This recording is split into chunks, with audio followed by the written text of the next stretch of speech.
I love the abrupt transition between the starting soon and everything else. I should learn how to make it fade or something. Like, it's just 1 second we're just doing whatever, and next second, bam, it's me. It's me, and yep. Just trying to figure out how to make this. Okay. Now that I'm in a new place, I have a second screen. It's just over here, and then my main screen's over here, and I look between them. So, if you see me looking to the side, that's what I'm doing. Okay. So, last time,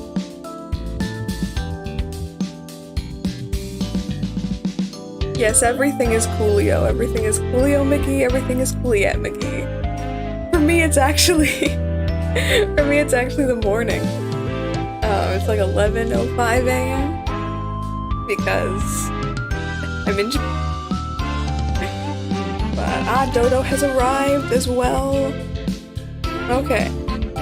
So, last time, I don't know, for everyone, just catch up, even VOD watching people. If you're watching the VOD and you haven't seen the first VOD, what are you doing? But yeah, so a few weeks ago, maybe almost a month ago now, we went through MyAnimeList, as you can see here on the screen. Specifically, we went through— oh, Dodo missed the first one. It's fine, I spend enough time talking to anime with you anyway.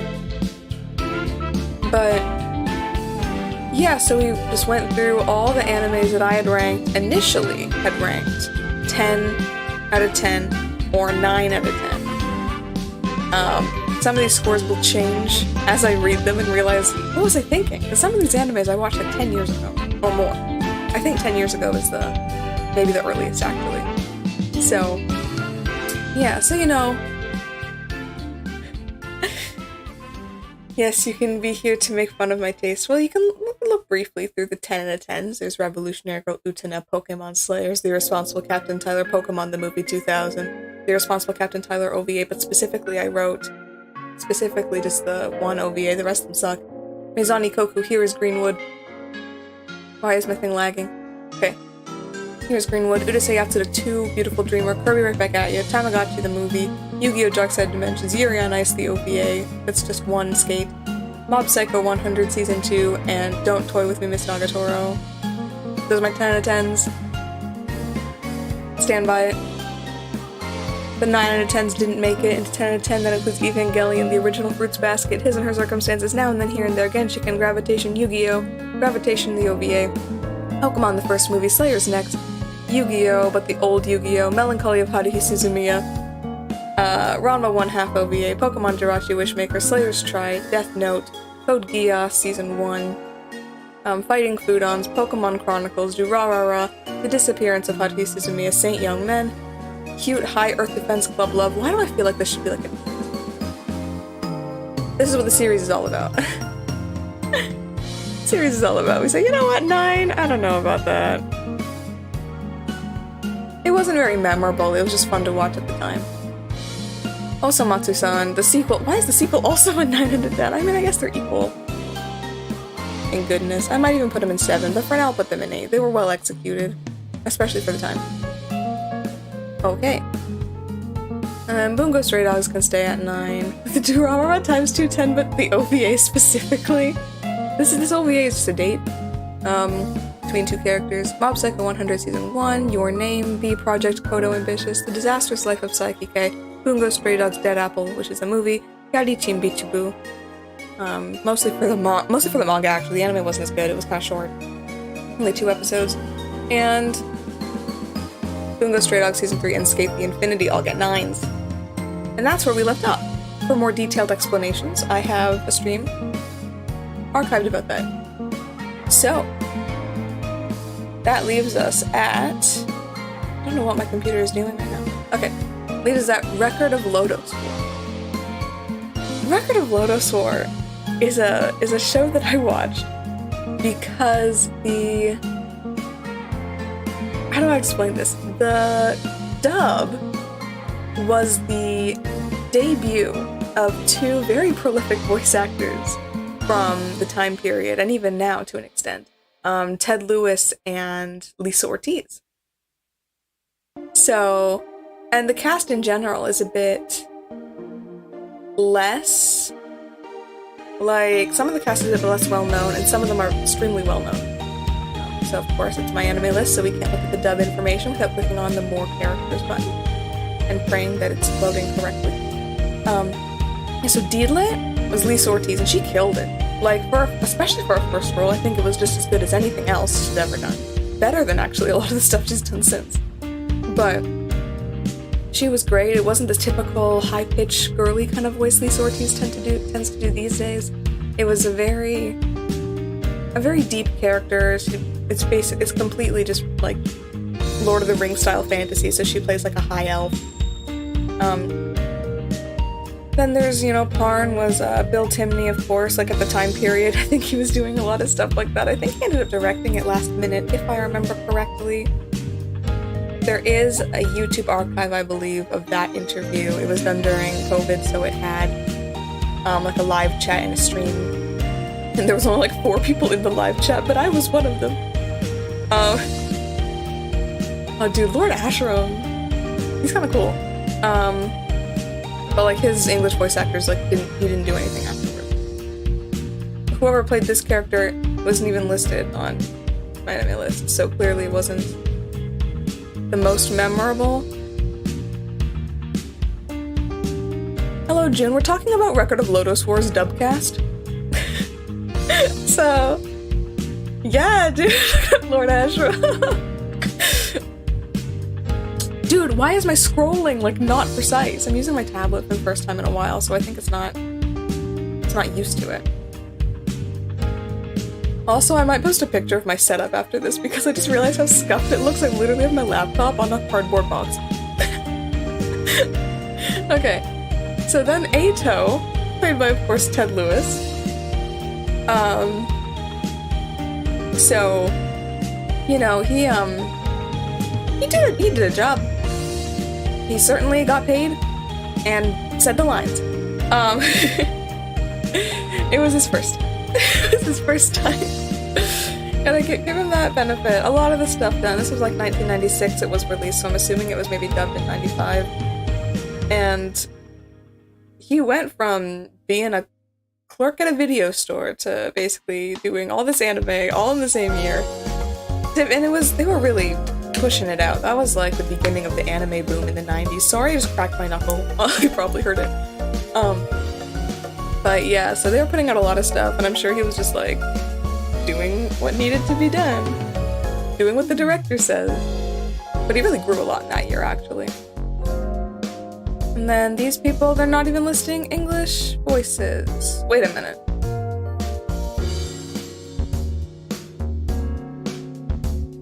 I hate to say it, but like, there's... Okay, I'll deep dive on this later, but I'm just gonna open a new tab so I don't forget. This actor's never had a photograph associated with him before. So I'm like, that's a new development. I'll look into that later. Carla was played by Smo Grant. Don't remember if she's the one. I know someone who worked on Lodoss War died during the second season. The second season's dub is a whole problem, and I haven't watched it yet. So, maybe one day I'll get to it. It's very Crispin Freeman heavy, so I've heard. This voice actress, actually, for the English version, who is not listed here, she stopped doing voiceover basically after this role, but she was in a recent dub, actually. So, that might be interesting to see like what she was doing in the meantime. I don't know if we know that much. She was in... I think it was Aria, which got a dub recently using a more historically New York-focused voice pool.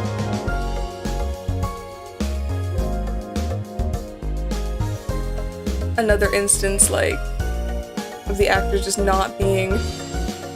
apparently not being important enough for MyAnimeList to put it on their page. It's a bit of a lack of information. I go back by doing this. Yes, I can. Please don't go back too far.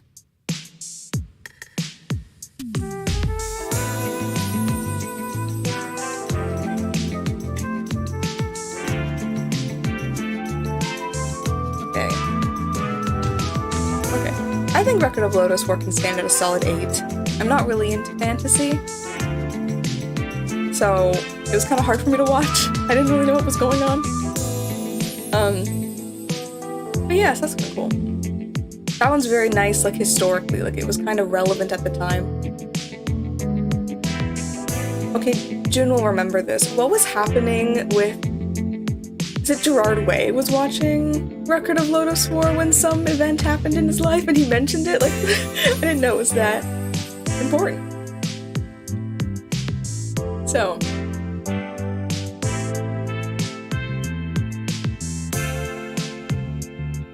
Okay. Working at the video store and it got robbed. Okay, cool. Okay, cool. That explains that. Okay, and the next one is Ranma 1/2.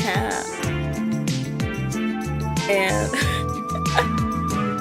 yeah, fun story about the lead singer of My Chemical Romance. Was watching Record of Lodoss War at a video store. Had a memorable moment in his life. So, okay, the next one is Ranma 1/2. Ranma 1/2 is a brilliant anime. And I would almost want to give it a 10 because I like watching it so much and I rewatch the OVAs all the time. And here in Japan I bought a VHS tape of Ranma 1/2. And it's such a nice show and I love the English dub as well. But starting in like season 3 and beyond, it got like a bit too repetitive. And I liked the old Ranma voice better than the new Ranma voice. So I think, you know, putting it in 8 is probably pretty safe. Like, I liked it enough that I, like, own... Do I own merch? I mean, I own a shirt. I guess that counts as merch. But this one, of course, has a good, maybe I should explain it a little bit, because that is a thing I know how to do. Look at the cast. On the right thing? Okay. Just waiting for it to load a little bit. They listed Ranma's one character on this website, which means that basically there's 2 actors per language, at least, based on this, because Ranma, if you may or may not know, is an anime about this guy turning into this girl under specific circumstances. So you have Venus Terzo, love her, and Sarah Strange was the original voice, which I don't know if she really got more past this. I think she was doing like on-camera acting or something. In Vancouver, I think on-camera acting was pretty common, whereas in New York, everyone's doing stage. And once again, it scrolled really far for some reason. I'm assuming this is yeah. We will go from here. This character, main character, also, like, if I remember correctly, this was, like, one of her first roles. Ranma was done. It was dubbed pretty early, I think.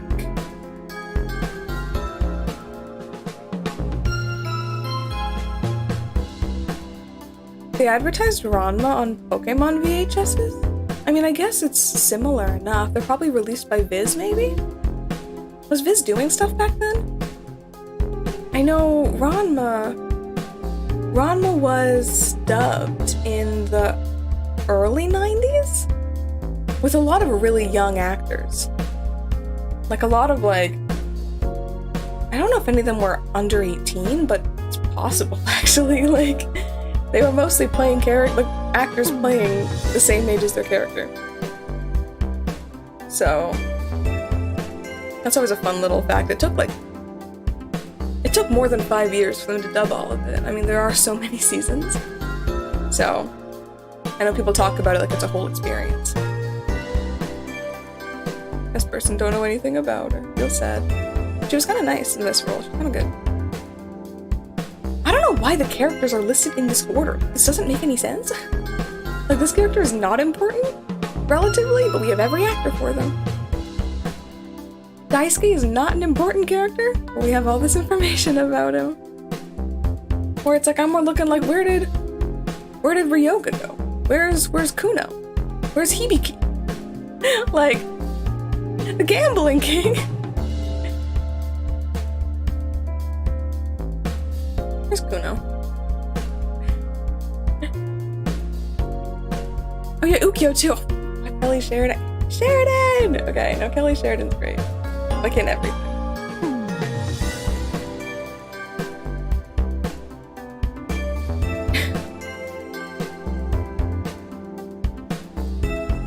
Okay, and then this...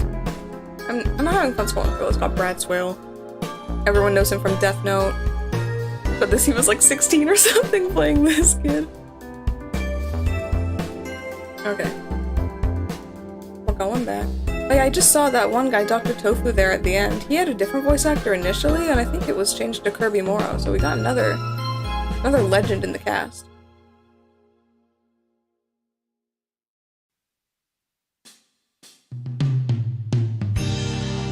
The next one's an interesting story. It's once again heavily dub related.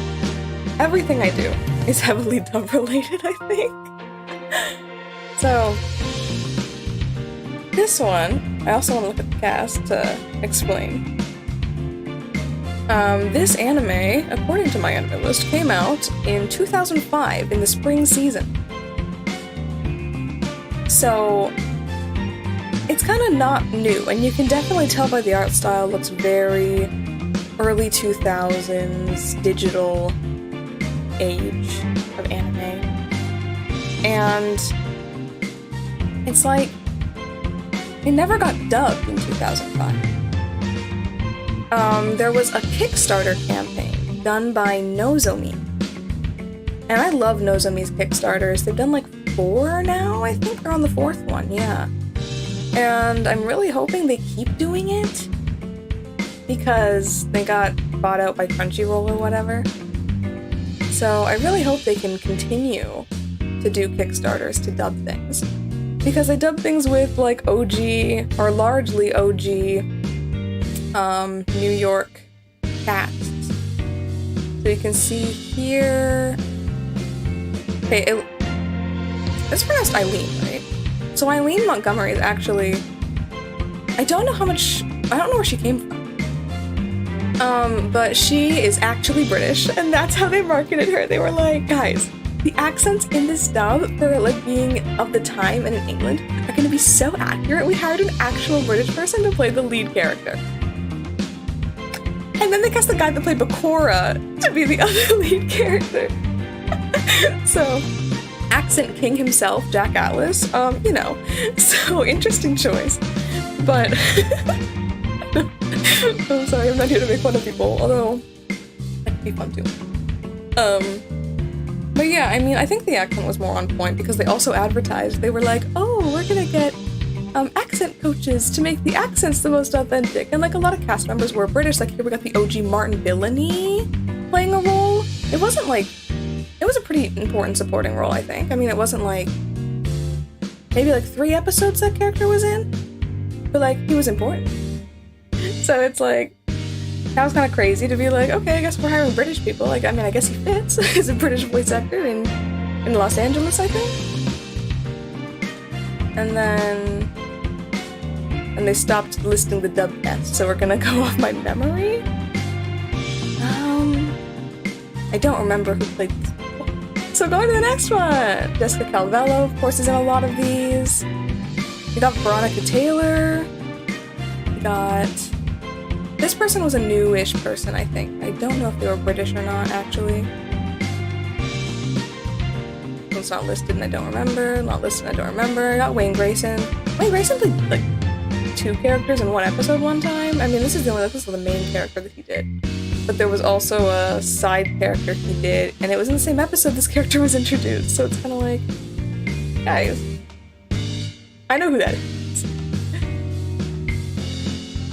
But Yeah, he does a relatively convincing British accent, I think, so I guess that gets to... I guess when he does like Shakespeare instead. Oh, my colleague. Another OG, man. This is a great, and Erica Schroeder is well played.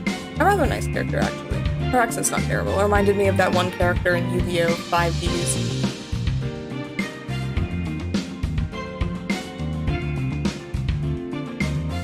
So that one's mostly crazy. I mean, the story was... talking about the actual anime. The story was okay. You know? Where do we go? Okay. The story was okay. I liked Season 1 a lot more than Season 2, even though Season 2 did feature Dan Green.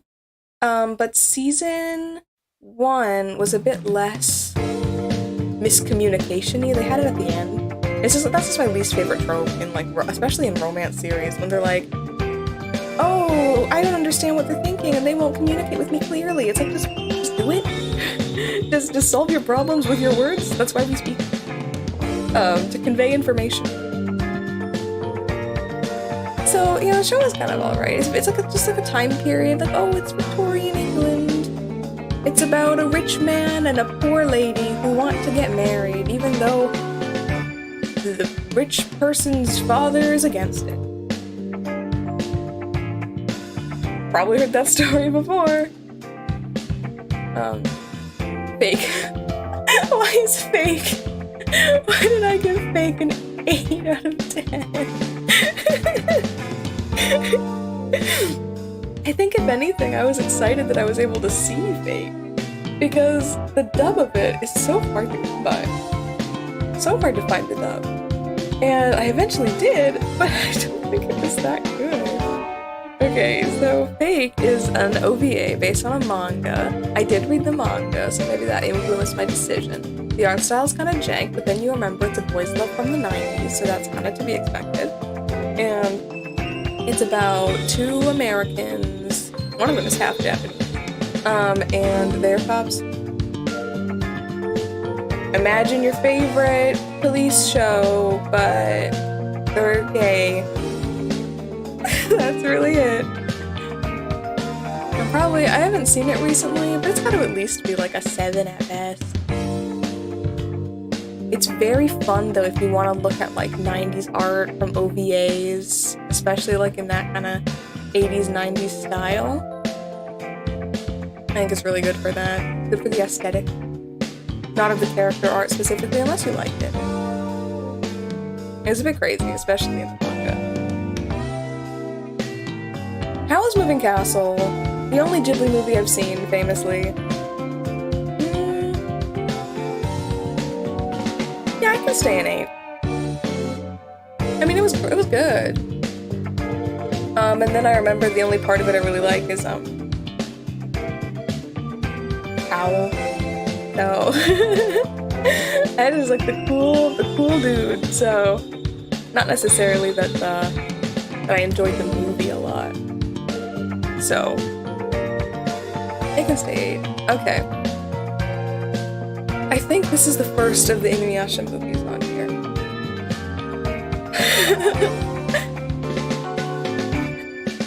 I was talking to someone the other day actually about this, and I was like, oh, you know, I saw Howl's Moving Castle, and they were like, oh, what's your favorite Ghibli movie? And I was like, what do you mean? I was like, what do you mean favorite Ghibli movie? That's the only one I saw.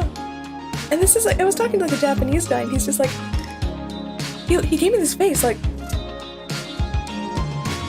how did you not? And I was like, I'm sorry. I'm so sorry. He's like, why? How have you never seen them? I'm like, I just never got them. I never watched it.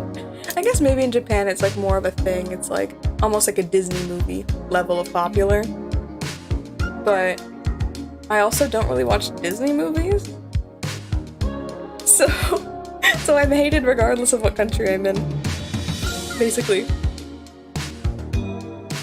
But yeah, so the Inuyasha movies on here have a lot of like, there's 4 of them. There's 4 Inuyasha movies, right? And I saw all of them. I've seen all of them 3 times? Twice? One of those? And I just don't remember which one is which. But I think this is the best one. It's either this one or the first one that's the best one. The worst one is the fourth one, that's easy, and the third one is only good because it's about Sesshomaru. So, I think, yeah, I'll keep it at 8. Maybe 1 and 2 can both be an 8. I Dream of Mimi is a dub alternative title for a show called Butobi CPU. I think it's really weird that it's always marketed as I Dream of Mimi. I know what they're getting at. But at the same time, it's like, in the show itself, they refer to it as Butobi CPU. So that's kind of weird to remember what it's called, but I believe this is starring Oliver Wyman? Hold up. I gotta know. Gotta wait for this webpage to load. Yeah, it's Oliver Wyman. Oliver Wyman and Deborah Rabbi. Deborah Rabbi is everywhere. She did so much work. I'm looking for his head here as well. A couple times. Some of the best. But yeah, I watched the show because I heard about it from looking through Anime News Network for Oliver Wyman. Basically, whenever I go to look something up about a show, like an about a voice actor, to see like, oh, what time period was this, or when were they doing this, I look at Anime News Network because they have the most information. And it's like, sometimes while I'm there, I'll read other things and be like, what the hell is that? And then I end up clicking on it. So that's kind of how that happens. And then, so I watched this Butobi CPU. It was interesting. I don't think it's an 8. I really like the art style. I think that really pushed me to like it more when I first watched it. I'll give it a 7 though. Like, it wasn't, you know what, the words they put with it though, like good. Was it good? It was fine. It was just another one of those OVAs from the 90s I ended up watching, probably at like 1 in the morning.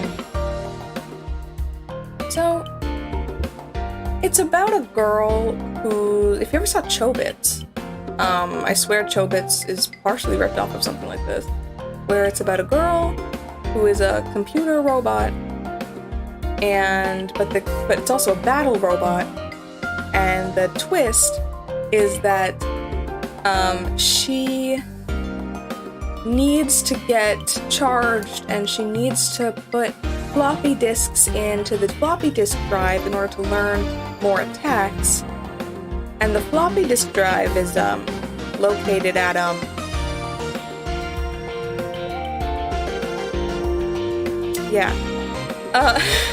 that's the premise of this weird ecchi OVA starring Oliver Wyman. Then there's Aria, the animation. Yeah, I think it's okay. So back about Butobi CPU, I Dream of Mimi, I'm not gonna say you should watch it because I wouldn't recommend it, but if that's what you're looking for, then it's whatever, you know? No, okay, so Aria is another one of the big Kickstarter dubs, and it is so good. It's so good. The only downside to this, and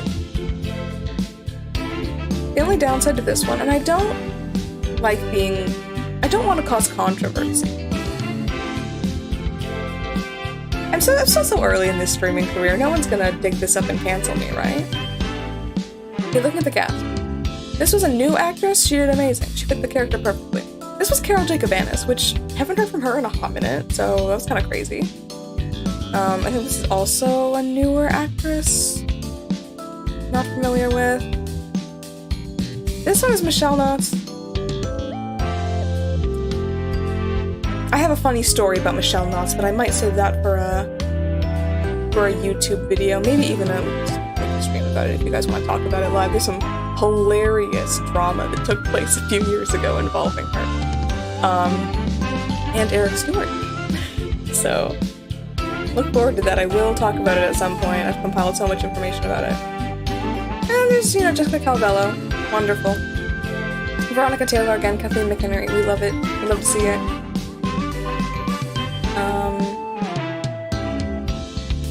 That same girl from before. Makes sense. This character just says or something like that. So it's kind of a role anyone can do. Lisa Ortiz played a character, recurring character. All these other characters here, they're not putting like people for. We're all like, they're all like, you know, like old actors you might recognize from like Yu-Gi-Oh and stuff. Kind of like, you know, it's always like I recognize the voice of like all the background characters kind of deal. And then they didn't even put in the voice actor for this character, which is the person that I wanted to talk about. But so back to positives. We got Wing Racer. We got David Brimmer. Iconic. So, you know, all really great. This character. This one member favorite. No, this character is the worst part of the anime, and it's Carter Cathcart. Kind of ruined the show a little bit. Like all those episodes, I was like, ugh, every time. Like not just the voice, but like remembering who he is. Y'all might not know the tea about that. It goes pretty deep. That's another video I should make. Actually, it's so funny reading his forum posts on like Cerebi. Long story short, he made an account on Cerebi.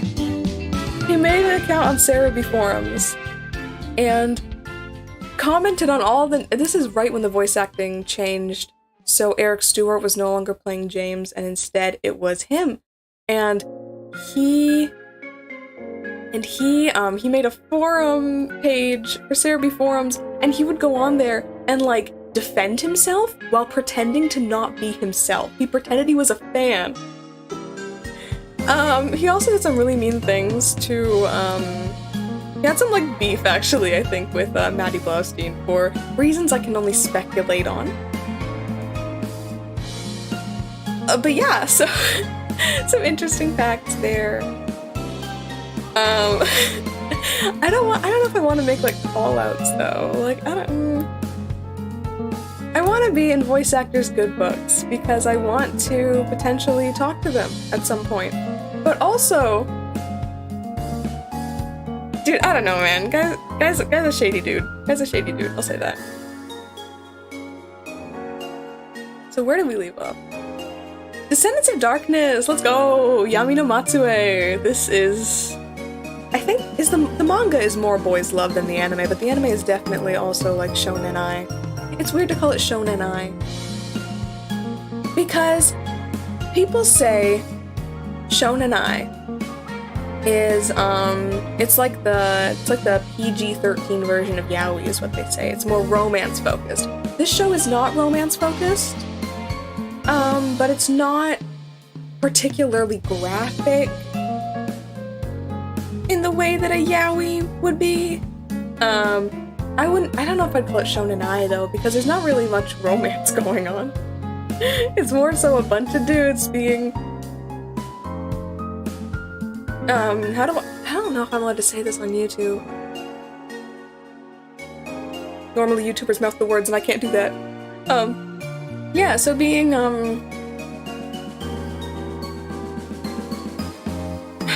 really don't know how to put it. They're being assaulted in a way that is special and extra illegal. I think one of them's a minor. I'm 90% sure actually one of them's a minor. So yeah, that's what that show's about. It's really not that bad. Okay, moving on from that is, moving on from that is another BL OVA, you could call it. It's called Sensitive Pornograph. It's straight up a hentai. It's straight up a hentai on here, okay. I think I do have a couple questionable OVAs on here that I saw and still added. There are several questionable OVAs I saw and did not add to this list. But Sensitive Pornograph I think is one that like every teenage girl has seen, I think. I gave it an 8, like, I mean it's good, but like, It doesn't really fit on the list. This is the list that I show this list to people I meet in real life.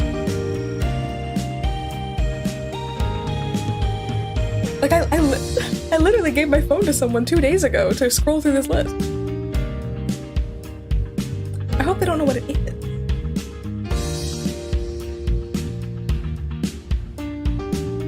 So we got that.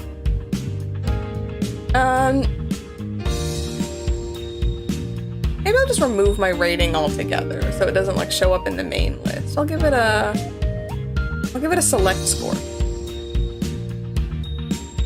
Okay. Next up is Ranma 1/2 Ni Hao My Concubine, which is the second movie adaptation for Ranma, and it's better than the first one by a lot. Although the first one had a voice actor in it that I really liked, and I don't remember who he is. But this one also has a voice actor I really like, being Alessandro Giuliani, also of Death Note fame. And of Barbie fame. Sorry, everyone should watch Barbie movies regardless of your interest level in Barbie. It's required viewing for my channel. But yeah, so the Ranma movie. The art's really good, actually. The art style is really nice. They got basically a bunch of girls all dressed up to fight for the honor of marrying some prince or something. It's very cute. The only downside to it, I think, is that it unfortunately falls into the Ranma trope of they pair up Ukyo and Ryoga because they're the only ones that don't have a secondary love interest for their love triangles. Even though I don't think they're a good pairing together, they just throw them together because everyone else has someone else. It's kind of depressing. Slayer's Premium got an 8 because it doesn't deserve an 8. Not even the dub could save, not even Crispin Freeman himself could save this one. Honestly, it was fine. It wasn't good, it wasn't great. This one, because it's an OVA, okay, so unfortunately, the series Slayers has a bit of a problem with the dubbing because there are two different Slayers anime types. There are the OVA series, which is based on mostly the spin-off books that include characters like Naga, and then there's the main anime series, which includes characters like Gaori, and these normally don't intersect. Except for Slayer's Premium. So basically there have been two separate dubs for the OVAs and for the TV series for the whole time. The TV series one obviously being superior.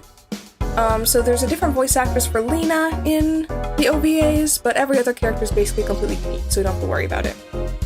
Until this one came out, and they tried to dub it entirely in Los Angeles with Los Angeles voice actors, I believe.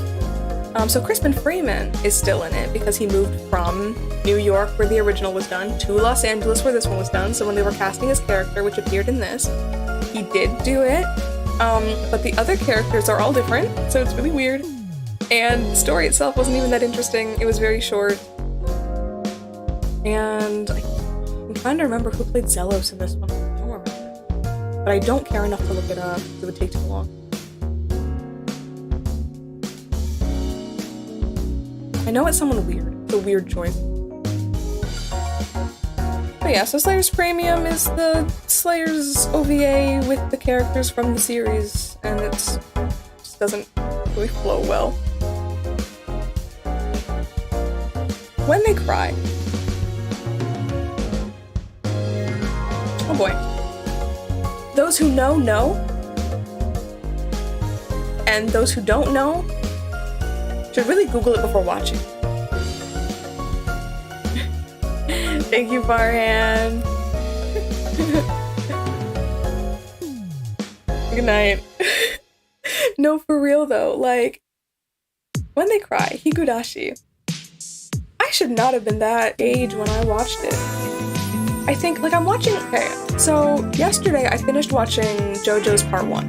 I haven't added it to the anime list yet because I haven't finished Part 2, and Part 1 and 2 are the same season of this version. And I'm thinking I'm just watching it, it's like, whatever. But then I'm talking to people about it, about all the gore in it, and I'm like, this is some crazy stuff. But to me, I'm like, this is nothing. And then I realized it's probably because I watched Higurashi when I was in elementary school. I was in like grade 8? I was like 12? Oh my god.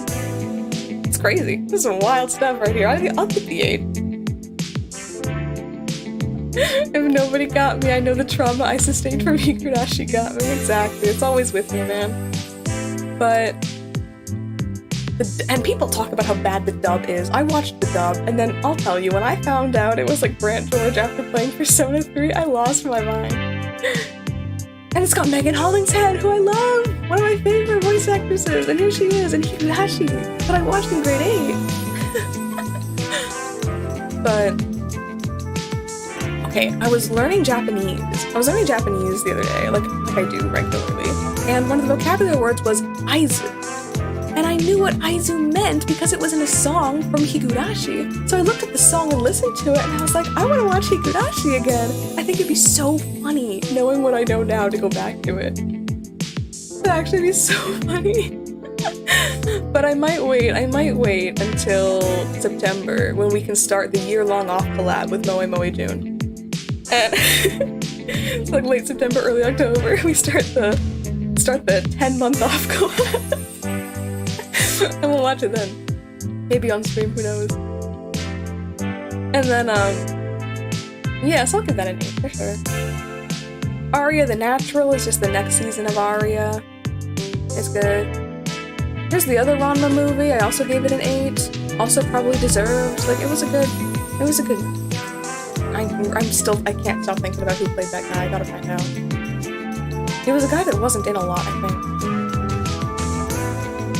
I hope some character here. Or not.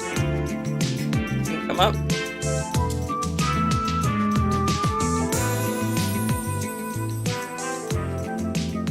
It was... wait, was the character named Shinnosuke? And if so, his voice actor is not listed here. I'm gonna look on my phone because I don't want to have to open a million tabs.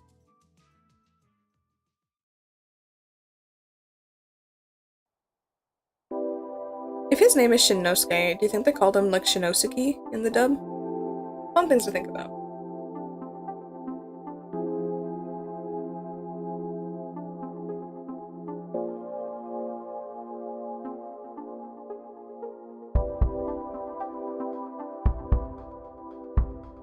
That character was in this... this is a different movie! Okay, I'm dumb. Okay. I guess it might not technically be considered a movie. I consider it a movie because it was like 3 episodes long. Which makes it almost feature length. No, that's good too, of course. Pokemon 3, the movie? That's the one with Entei? I'll keep it at 8, but maybe it's more like a 7.5. Pokemon Forever is definitely an 8 though. It's pretty good. Like the backstory.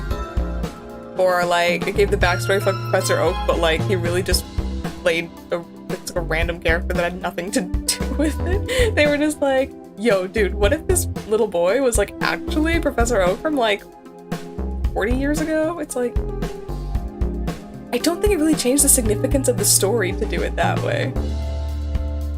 Come to think of it, why? Why'd they do that? Yeah. Why did it seem... it did seem a bit like...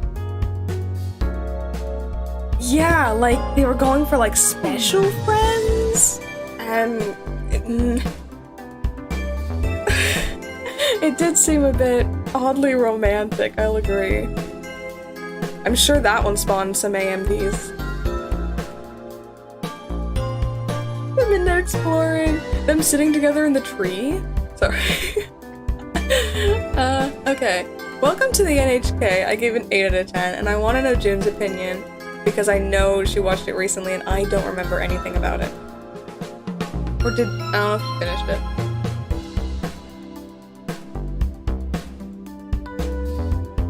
I didn't finish it. Fair enough, fair enough. I still don't think it should be an 8. Like, I love this one. Oh no, here I am demoting it to 7. I watched it so long ago, I'm gonna give it a 7. Maybe I'll rewatch it and it'll go back up. I watched the dub, so maybe that's why my memory of it isn't great. So I don't think the dub was really good.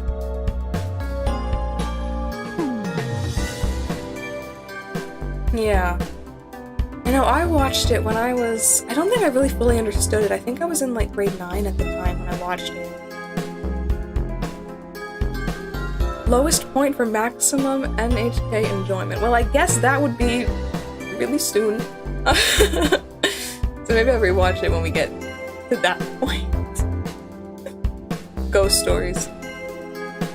Why are we scrolling like this? Okay, Ghost Stories, though, is a work of art.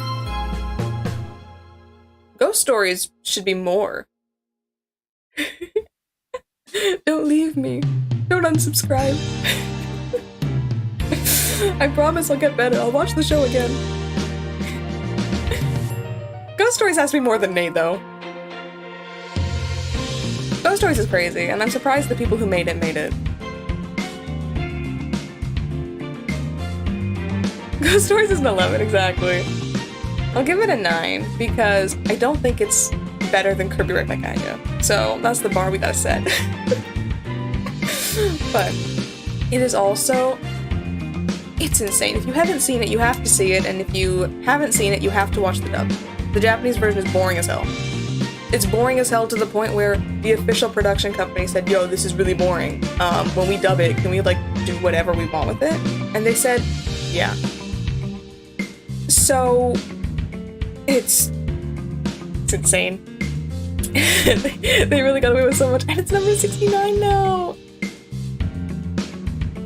It will change, because I put it up. Can we, like, scroll normally, please? Where the hell am I? Oh my god. We got so much shit coming up. Oh man. Oh no. Oh no. Okay. So we're on Dual Bem Hunter Line, also known as Homa Hunter Naimu, I think in Japanese. It's an OVA, it's 3 episodes, it's an unfinished story, it's based on a video game, and the video game basically is the same as the anime. Like, it's for... I want to say it's Super Nintendo generation, but I think it might be on PlayStation 1, but it looks bad. The pixel art reminds me of SNES, but it might be PlayStation 1 because it's full of audio. So I'm gonna guess they probably needed a disc for that. So it basically is like you're watching the anime scenes, and it's fully voice acted by the Japanese voice actors, including Yamaguchi Kappei, so, you know, kind of a well-known person to do this kind of thing. And it's like the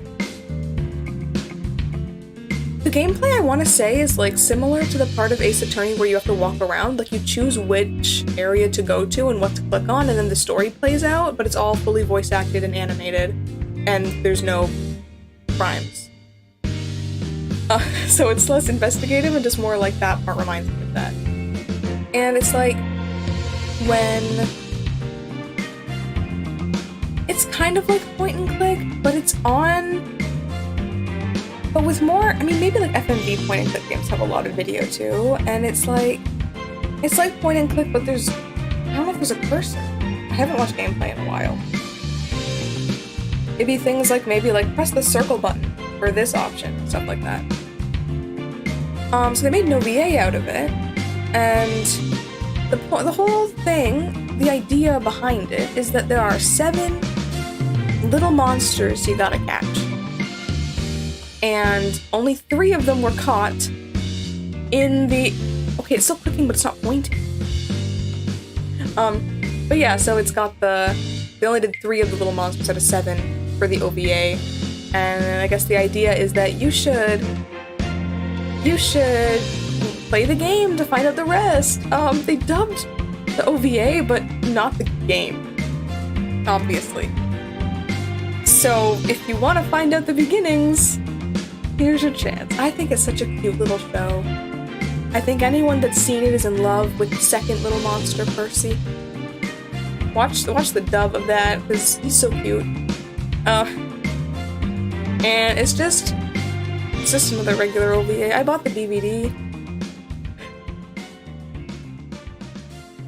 Yeah. Who was that? That was David Brimmer, wasn't it?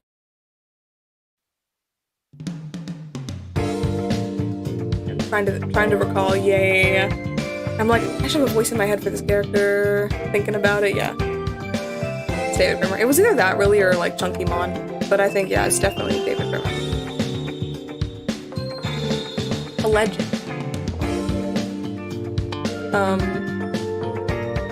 Now we're at Urusei Yatsura.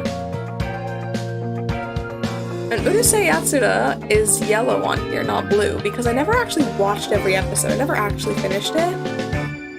It's just kind of... I watched 51 episodes, apparently, which is insane. Because I don't remember watching that many. Yeah, I think that if you're not using headphones, Chunky Mon and David Brimmer sound extremely similar, but like once you have like a decent audio quality, you're like, oh yeah, it's like night and day.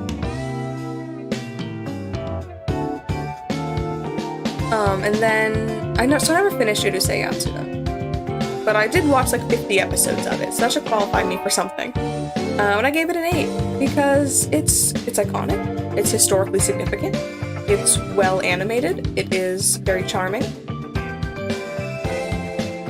It's also very repetitive. I think it's just because it's the Takahashi Rumika style. It's the Rumik style, if you would. So, yeah, you know, it's fun for a bit, but once they get long, I don't know if I can, you know, keep it up. I don't know if my stream can keep up. Give me a warning. The bit rate went under 3,000. According to my OBS, it's over 3,000. I don't even know what that means. Okay, the next one is Pokemon Lucario and the Mystery of Mew. I don't remember this movie. I watched it one time. And it was like late at night when I watched it. Because Susan's gaslighting me yet again.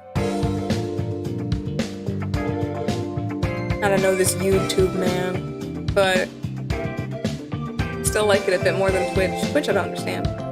This is what I'm stuck with. And with the internet. But, you know, everyone says that, like, the 8th Pokemon movie, so this one is, like, the best one or whatever, and I disagree because the best one is Pokemon 2000. But, you know. It is what it is. It was a good movie. I don't know what happened to Ash and his aura powers. Because I think he got those in that movie and then never brought it up again. Yeah, it does kind of have that feeling to it. Like a love letter to 4Kids Pokemon. Because, yeah, 4Kids is the last 4Kids movie. And it's also the last movie I will, in good conscience, watch the dub of because of that. But yeah, the song is pretty good. The song is on my phone, I think. I just don't know where. I have like 1,000 songs on my phone, and half of them I downloaded in like grade 8. But yeah, Genshiken OVA. An 8. It's a potentially generous score, but I also gave Season 2 an 8. Season 2 and the OVA have the same vibe, if I remember correctly. So, maybe they can both stay at 8. I think I put regular Genshiken at a 9. Used to be a 10, but because the manga was good. Okay, yeah, I'll take that. Lucky Star is an 8, that makes sense. That makes sense. Yu-Gi-Oh! Movie. This is the one from 1999. It gets an 8. Yeah, it feels about right. The voice cast is so good in the old UPO.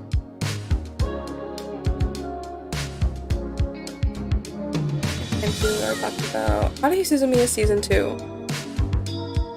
I was recently watching an episode of the Trash Taste podcast. I don't remember what episode it was. I've been watching them out of order based on YouTube recommendations. And they were talking about Haruhi. And they were talking about how, you know, they were making fun of Connor for like, oh, you never watched Haruhi until like this much later or whatever, I think. And then he was like, yeah, well, you know, I watched Haruhi. And they're like, at least you watched it in the broadcast order, right? And he's like, yeah, of course. And I'm like, was I supposed to watch it in the broadcast order? I watched it in chronological order. Which now they're telling me is the inferior order. And I think it's the superior order for when you're me and your brain is stupid. But I understand, I think Hyun's narrative makes more sense if you watch it in the broadcast order. I think next time I watch it, I'll do broadcast order for Hyun's narrative. And it's so easy to rewatch it because Crispin Freeman is amazing. That's why I watched it. That's how I got through that anime. 100%. 100% thanks to him. Okay. Black Butler is not getting an 8. It is not getting an 8. No, no, no, no, no. I think it was good. I'll accept that it was good. I'll accept maybe even it is good. Once again, I probably had this scored higher when I first watched it. This was like the second anime series I ever watched, and I was a 12-year-old girl. So I think that should explain that pretty easily. Because, you know, Black Butler it is what it is. You know, it's got a dub, so it's easy, it's accessible to everyone. It's got an interesting enough storyline. What happened in season 1? I liked episode 1 a lot. The Jack the Ripper arc, because what's a Victorian anime without Jack the Ripper?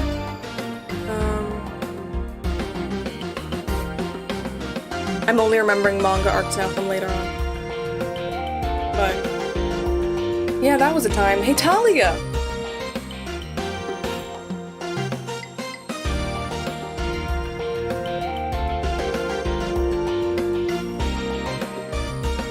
I can't stand an 8. I won't allow it. I don't remember what score I gave.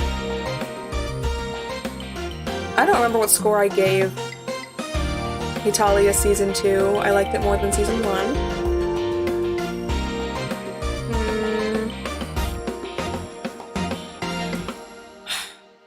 I'll give it a 5. And that feels really low to me. I normally don't give reviews lower than like 6. But I think this one can go into 5 because it was average. That apparently means average. So I'll accept it as average, I guess. But it's not... I think it's good for what it set out to do. It was a comedy for millennials about countries being little gay anime boys. It's a weird sentence to make. It's a weird description of the show, but I think it fits. And me being a 1999 zillennial, back in 2012, that was some pretty cool stuff. Back when millennials were making the culture in 2012, that was pretty cool stuff. And looking back on it now, oh boy. What a dub Funimation produced.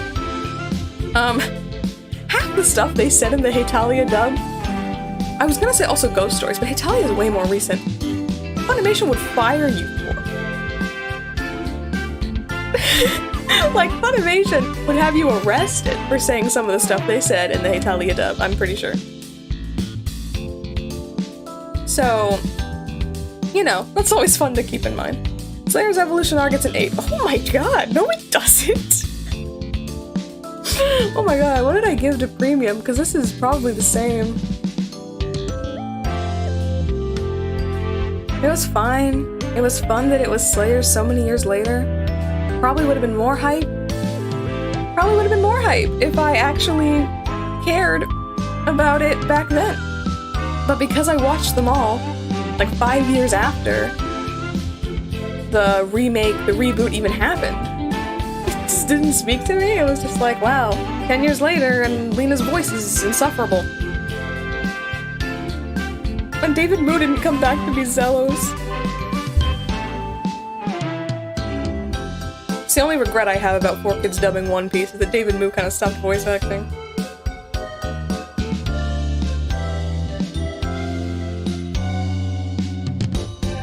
Dude, I have beef with my past self from yesterday. So past me from this long ago? Yeah, we got beef. We're gaslighting each other. Okay, and then I keep scrolling and stopping. There's a story behind one of those. It's a Rumic World 50th Anniversary Weekly Shonen Sunday. If I remember correctly, all this is a 5-minute, maybe, crossover clip between Urusei Yatsura, Ranma 1/2, and Inuyasha, where the characters talk to each other briefly, and then introduce the show, and then there would have been like OVAs that would be there for each of those series. But those OVAs are separate because they're considered to be part of the main show. So this is really just that little part. I mean, I guess I got an 8. It accomplished what it set out to do. Included the entire original Japanese cast, including the cast from Urusei Yatsura from how many years ago? I already forgot what score I gave Black Butler.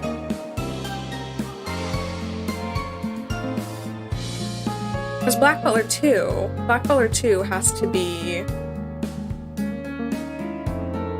the same? This is gonna sound controversial, but I think I liked season 2 more. I'll put it to 7. The opening theme song fucking slaps.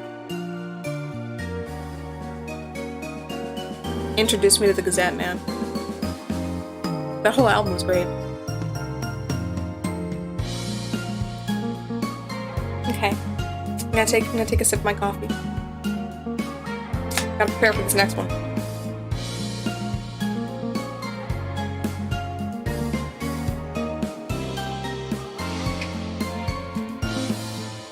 Can't get the cat back on. Hello? I am incompetent? Okay. Got the cat back, guys. In my defense, this one is on here because I was in class in grade 11 when me and my friend, who will remain nameless, and I haven't spoken to basically since grade 12, in grade 11, we were in this class where the teacher did not care at all about whatever we were doing during class. And we were both talking, and we thought we could just be like watching anime in class, like sitting here at the back of the class, and she wouldn't even notice. The teacher wouldn't notice. So we did, and you know, I forget who it was. It might have been me. One of us recommended, like, I want to push this farther. What if we were watching an actual hentai in class? And she wouldn't know. That'd be really funny, right? So this was the funniest one I could find. On, like, the first page. I didn't scroll that far. But this one seemed kind of funny. And I downloaded it. And the next day in school, we watched, like, the first half of it, I think. It's, I gave it an 8, also, because I added it to my anime list, I believe the same day that we watched it. So it was like, haha, let's give it an 8, haha, that's funny. There were some really funny moments. There were some really funny moments in this where they just break the laws of physics to have the craziest things happen. It is the one with the banana, actually. With the banana peel, specifically. I'm sorry about that. Let's just delete that. We don't need that. We successfully deleted the extra. Alright, Italia acts as powers painted white. This is the movie version of Italia. We're moving on immediately. This is the movie version of Italia. I own it on DVD. I got the limited special edition, and it came with a bandana. I enjoyed the movie. I don't remember the movie very well. I know some of the references. I remember some of the bloopers. I remember some of all that stuff. But I don't remember the main plot line. I'm gonna give it, I mean, it was better than the series, maybe because it was shorter. Actually, it's probably the same length as the season. All the episodes are 5 minutes, and half of that is the opening and ending. I'll say it was fun. Could have been worse. I think. I don't actually remember. Durara Specials is 8. Yeah, probably. I don't remember which episodes were the specials and which episodes were the real episodes. But okay. Checks out. Can I stop putting yaoi OVAs in my anime list, please? This one wasn't even that standouty to me. Probably just gonna remove this one as well. Midori Kawahikoru was in it though, so. We are a Seiyu fan. We watch all of these for the Seiyu, not for the content. Obviously. Another.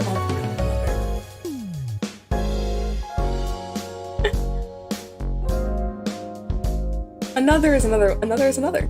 One of those animes where if you know, you know. This one is a bit more obviously creepy from the beginning.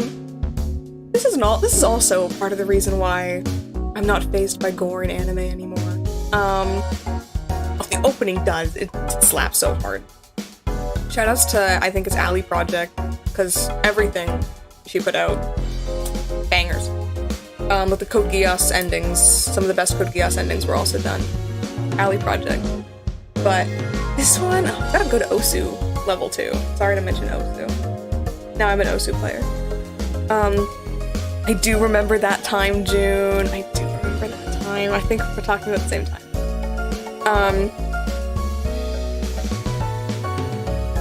Yeah, I wonder what he thinks about it. Because it's, I think it's very well known for being like a gore horror at that time period. I watched the dub. Actually, I was introduced to this because at my high school anime club, I must have been in grade 9. In my grade 9 first year high school anime club, every month or so we would watch an anime that one of the senior members wanted to watch, basically. And then, you know, we'd watch a couple episodes, only the first 2 episodes. For this particular show, they said, well, yeah, we'll watch the first episode, and it's kind of, you know, setting up the story, it's kind of neat. And then they said, actually, we're going to skip to episode 3, because the good part, it starts getting good at episode 3. For anyone who doesn't know, episode 3 is the first death of the series, where the girl falls down the stairs and gets stabbed through the neck with her umbrella. And it's pretty graphic, if I remember. Yeah, this show's got some blood in it. And unique ways of dying. So yeah, high school anime club, they were like, this is show some hardcore gore to these unsuspecting 9th graders. It'll be fun. And it was. We had a good laugh. We really enjoyed it. We watched the whole show. I'm sure the Japanese version is better. I think it's a Funimation dub in the 2010s, so do with that information what you will. I think an 8's a good number for it. Also a good number for Daily Lives of High School Boys. 男子高校生の日常, I think, is... It's a pretty well-known anime, actually. Even people, like... I'll see people that, like, have only seen, like, 4 animes, and they're like, Naruto, and Bleach, and One Piece, and Daily Lives of High School Boys. And I'll be like, what? Why do I feel like everyone is, like, the most unsuspecting people, at least, have seen this one? It's not dubbed, so I can't comment on that. But it should be dubbed. Actually, I think a dub could serve it quite well even now. It's just a Japanese-style comedy show about high school boys getting into weird situations. It's very lighthearted and very fun. There's also a live-action movie, and I think I watched the live-action movie. I don't remember anything about it. I think it's like a cultural festival? Oh yeah, Dodo's got taste. Who knew?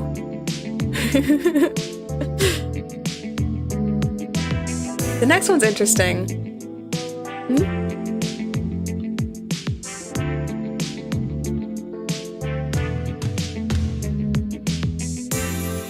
So, Cypher. I'll still give it an 8. It's...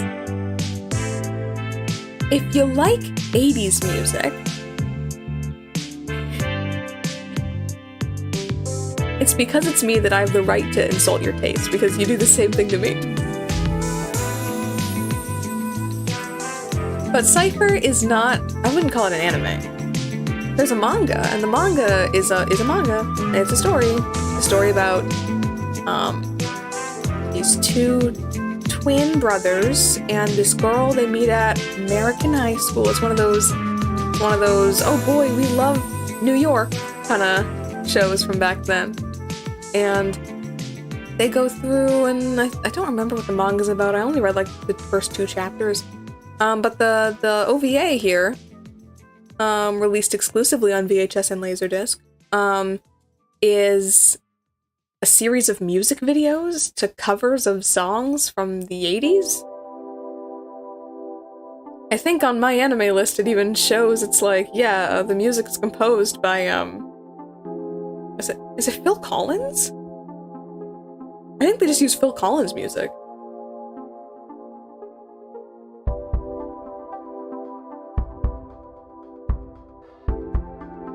I'm trying really hard to decipher these emojis, man. I feel so dumb.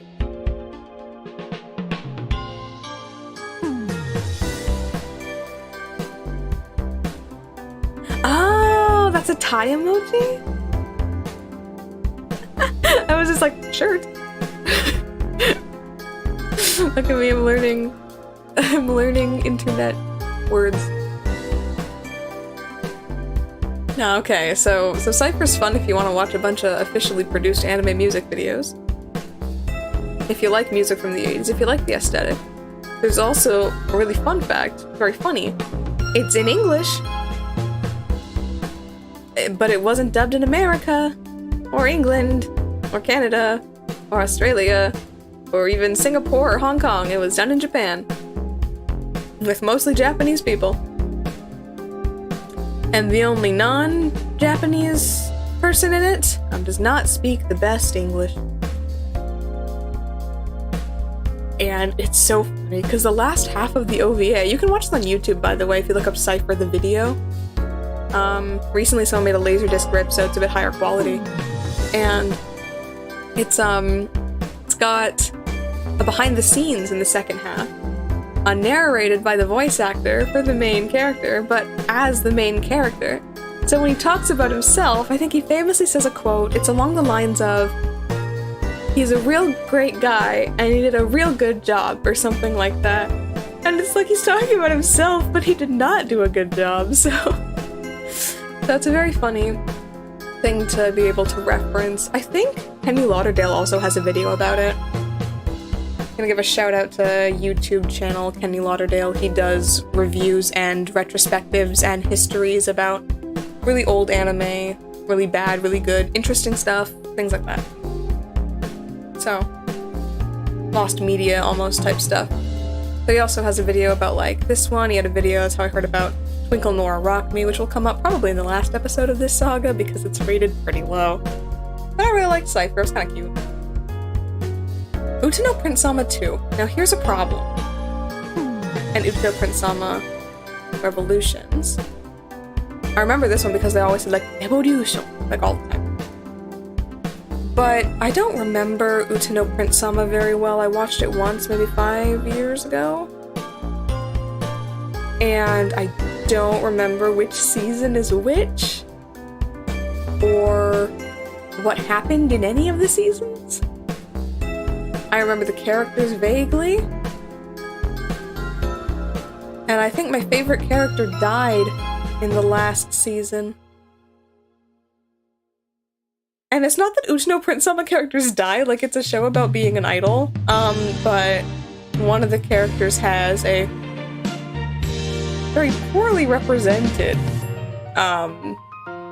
multiple personalities, and he really just has the one. And I liked his other personality. But then at the end of like the last season, I think they cured him? And I'm saying all of this with like the hugest air quotes, because I don't think this is scientifically accurate. But yeah, I liked the other personality better than his actual like main personality. So that's all I remember happening. That they killed my favorite character in the 4th season. So I mean, I'm just gonna put everything Utapri I think at a 7, because it's good. It's just not memorable enough to me. Today's Asuka show is just a series of shorts. I don't remember that much of it once again, so I'm gonna put it down into fine. I feel like fine is worse than average. Like whenever I'm thinking, oh, a 6 is, oh yeah, it's fine. Versus like average, I'm like, average is fine. Fine is like tolerable. But whatever. Free Iwatobi Swim Club. That gets an 8. That can stay at an 8 for sure. Because like, a revolutionary program. Like, this show is still so popular in Japan. Like when I got here, I'm seeing merch for it still, like at every anime store. Like it's at Anime, it's at all those secondhand shops. I see it on posters. Like, are they still making movies maybe? Like that, people really stopped caring about it after the 2nd season. I think in the online English-speaking sphere. At least I stopped hearing about it. Maybe that's because I left Tumblr. But I don't know. They dubbed it later too, so there's a dubbed version. And all I know about the dubbed version is the cast, and I know that if they keep dubbing the movies, there will be a new cast member. But Genshi K, so that can stay at 8. That's a solid 8. The 2nd season could also be an 8, maybe a 7. Genshika ni Daime OVA. Okay, what happened in this OVA that I gave it an 8? Okay, I often sing the praises of Genshika, and I've been thinking about it a lot lately since I went to Comic Market, and I watched an episode of it before I did, to refamiliarize. But like, what happened in this OVA that I liked it so much? 1 second, I'm gonna see if there's a summary. You know what happened in this OVA? They went to the first shrine visit and I liked it because they got the original gang back together. That's why. That's why I liked it more than the actual show. It looks like a DVD was included with volume 15 of the Nidaime manga. But no, I remember, yeah, this one's kind of cute. They don't have the cast listed for just half these people for some reason? Like, there's no... Not even Japanese cast members listed here. So. See if we can go back. Maybe I'll keep it there.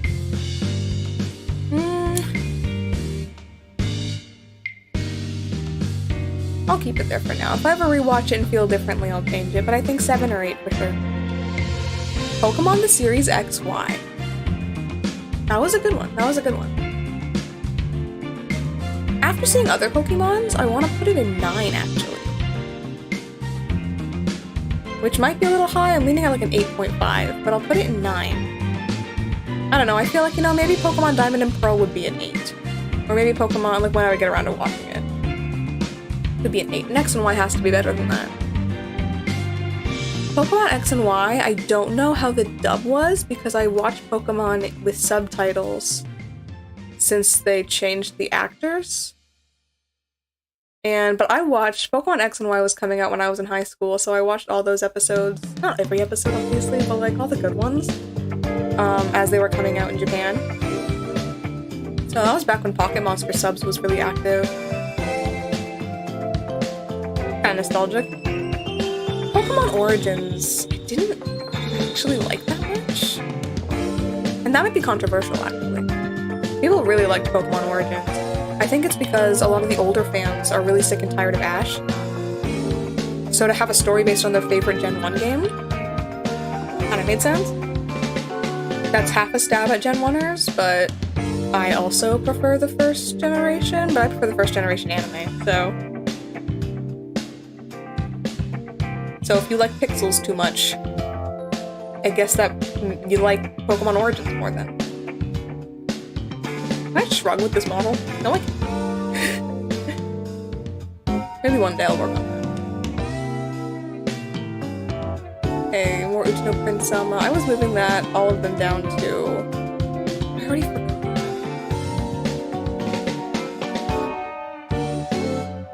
I think I was put it fine, that's fine. Okay, and like Ash's personality changes in like every series, right? Like he's a very different person. I think even in Johto to some extent, he's a bit different than he was in the original first 2 seasons. His personality in the very beginning was crazy. It's crazy. He'd be talking shit all the time. And then in like Hoenn, he was like maybe a bit similar. He was still relatively antagonistic to May, I think, a lot of the time, but I don't remember Hoenn very well at all. Pokemon Advance, I don't remember properly. In Diamond and Pearl, I think he's like... People always say Diamond and Pearl Ash is like way smarter, I think. Like he seems to know what he's doing more. It almost seems like he's actually retained all the information from prior seasons. Oh no, AMVs! Oh no!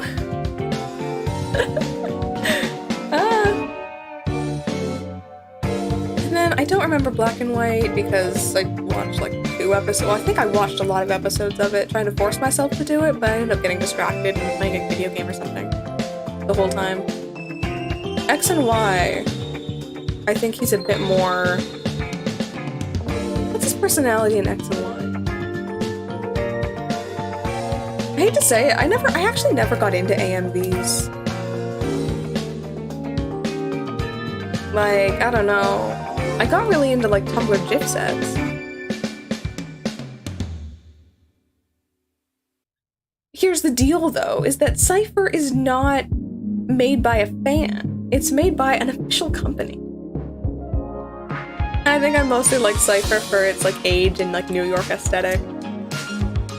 And it's funny English. It's really funny.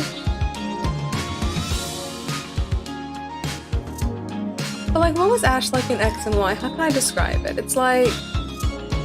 He was a bit more... like, mature while still be... Like not naive, but still, like...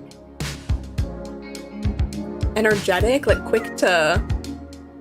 like, excitable, maybe? And a bit more dense, maybe, with Serena. Okay, I love the official Yu-Gi-Oh! AMVs because they're so funny. Like, who made them? Like, that one with all the... What was the one with all the crazy flashing lights? Like, or when they put the lyrics on the screen. Oh my god. Those are so funny. I don't know where you can view those. Where can you view the official Yu-Gi-Oh! AMVs? Are they on YouTube or are they on, like, archive.org? I know they're on some DVDs. They produce. It's the Zigga Zigga Bow Bow. That's the one. Yeah, okay. No, that's the text they put on the screen, not like actual words. Yeah, you can watch them on YouTube. 4Kids made, for those who don't know, 4Kids made CDs with original music for both Pokemon and Yu-Gi-Oh! And the Yu-Gi-Oh! One is called Music to Duel By. And it's all songs about Yu-Gi-Oh! To various levels of hilarious and cringe. and I highly recommend them. And they even made official music videos, AMVs, where they really just took clips from the show and like spliced them together, at 4Kids, and they made those little promotional clips. I don't know if those clips, they probably played on TV at some point, but now you can find them on a lot of official DVDs, not exclusively for ones that had show episodes on it, but I also found it on one of the tapes where, it's a DVD, one of the DVDs where they talk about like how to play Yu-Gi-Oh! Narrated by, I think, Joey and Yugi? That's a good theory. I haven't heard that one, that Ash is only 11 because the world in Pokemon is ever expanding, just like the universe. Makes a lot more sense than being comatose. But, man, no matter what. No, wait a minute. No matter what? No, that's probably the best one, oh my god. Did that one play in Duelist Kingdom or Battle City? No matter what. I think it's from Duelist Kingdom, when they were, like, dueling in the finals? Yeah, I think Duelist Kingdom. There was a different one for when they did the... No, they dueled in the finals. Like, Joey's the runner-up. It's just whoever won got to duel Pegasus in the end. Moving again in my chair, I'm sorry. But... oh, what was it? There's a different song than they play when they're doing Yami Joey.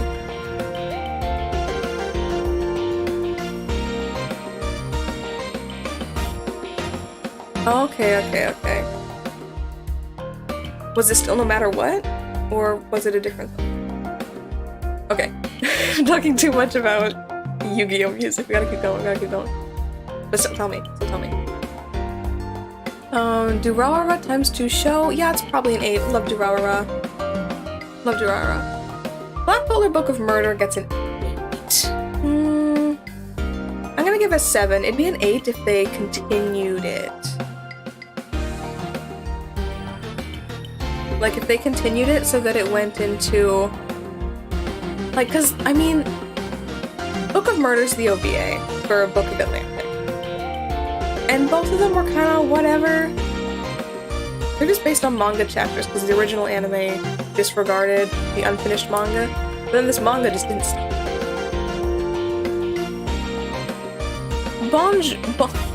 Gotta pronounce it nicely. Bonjour, Sweet Love, Patisserie. I'm so sorry to every French person.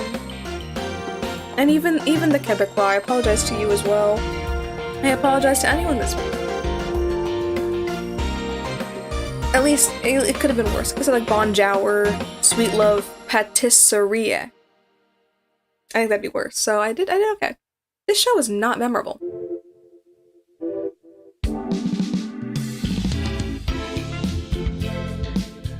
Average, I guess? I think it's about... let me just do a little zoom in here on the picture.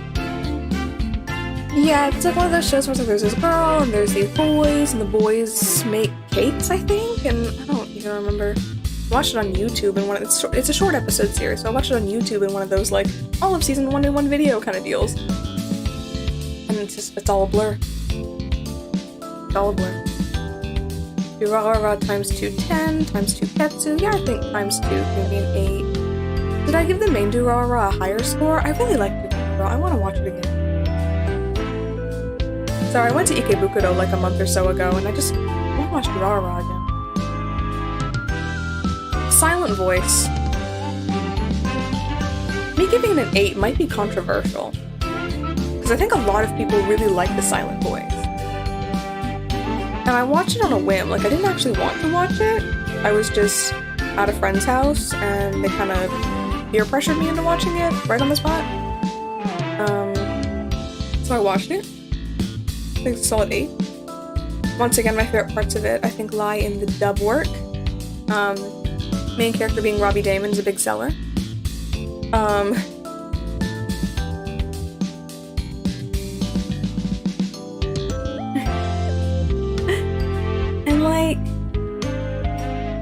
like how they cast in the Japanese and the English version, they cast an actual deaf person to play the deaf character. I think it was really like... It's really like cool, I think, that they can do that these days. Like that kind of stuff in dubbing would have never happened. Like even 10 years ago. They just like wouldn't have the budget to find actors outside of their regular pool at the very least, let alone people that actually represent the communities of the people they're playing. Okay. Dodo wants to claim no part in forcing me to watch this movie. And I think it's really... It's nice. I mean, it's a story about bullying and trying to grow afterwards, I guess, and I appreciate that. I do like the narrative that, like, people can change regardless of what they've done in the past. I think these days that's kind of vanished from the public consciousness. But have a nice little thing to include in a movie. I think there are other good cast members of the dub too, but I don't remember them right now. Shimonetta.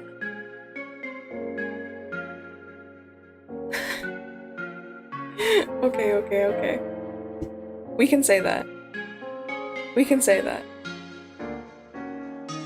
I will blame you for me watching Coraline, though. In return. It's an exchange.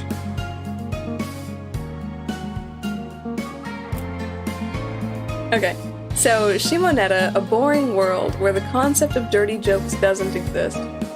This one was kind of funny. I don't know how funny it would be now. I still think it might deserve the 8. Because it's a good time. It's very, as you might imagine, it's full of dirty jokes, primarily. And I want to say I still think it's good, but I don't remember all of it. I do remember, though, I watched this during a time when I was very involved in politics, so that might have influenced my opinion on it. But it's just a very fun, anti-censorship kind of show, where they basically create not a terrorist organization, but I think they make like a counter-organization where they will be perverted even though it's illegal and things like that. Durara again. Oh, I liked that one. My heart is in the pattern of a hot pot. That was just an episode where all the people kind of got together and had a hot pot party. And I love that kind of shit, you know? A show with that many characters, I really want them to all, like, meet up at some point all together. That'd be fun. I believe we already talked about First Love Monster. That's why it's at number 8. Wait, Pokemon X, Y, and Z is considered separate? I think I did like X and Y more than X, Y, Z. So that can stay here. Osomatsu-san episode 3.5 Virgin Heroes. I think I might have already moved this one here. I think I talked about this one last time. And Sakamoto I talked about last time. So I should keep track of which ones I already talked about. That would require me going through the whole VOD. So we'll see if that happens. Okay, so looking at Yuri on Ice. Yuri on Ice is an 8, and I think it can stay there.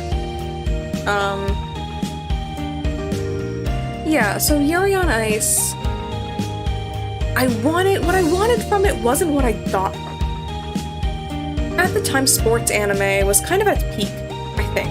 Everyone was talking about Haikyuu, Free was still somewhat relevant. A lot of new shows coming out were about sports animes for girls, so it was, you know, you get a sports team, on the team there's like tons of members, everyone can pick their favorite, everyone can pick an Oshi, pick a bias, And, you know, you can like ship the characters. I was really into shipping at the time. So, you know, with Free is great because there are so many boys and you can ship them however you want. And, you know, with Haikyuu it's great. There are so many more boys and you can ship them however you want. And then Yuri on Ice came and I was like, oh cool, you know, there's all the people from different countries. That's kind of cool, makes them kind of unique. They're all gonna have fun personalities and programs you can get excited for. But instead of kind of having this group thing that I was kind of expecting with like a loose main character, it kind of just became an actual fully fledged romantic plotline. So I mean, it wasn't unwelcome because I did enjoy it as a romance. And as a figure skating fan, I do watch a lot of like actual figure skating. I follow that sport pretty closely. And so, you know, I thought it was kind of fun.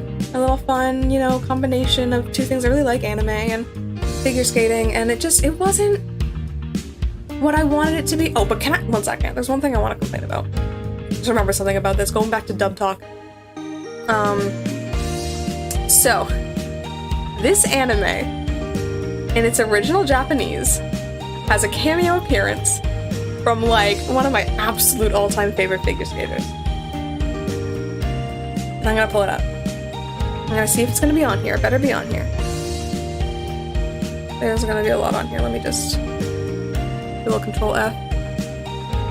Okay, there he is. Wait, come on. While I'm here, actually, hold up. That means he has a page on MyAnimeList?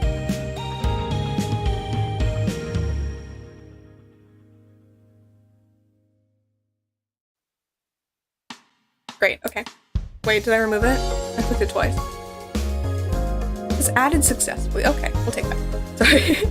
Just had to put Stefan Lambiel into my favorite people on my anime list. Now, can I go back, please? Okay.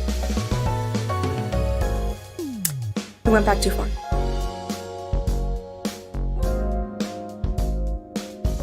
One of these to go back, okay.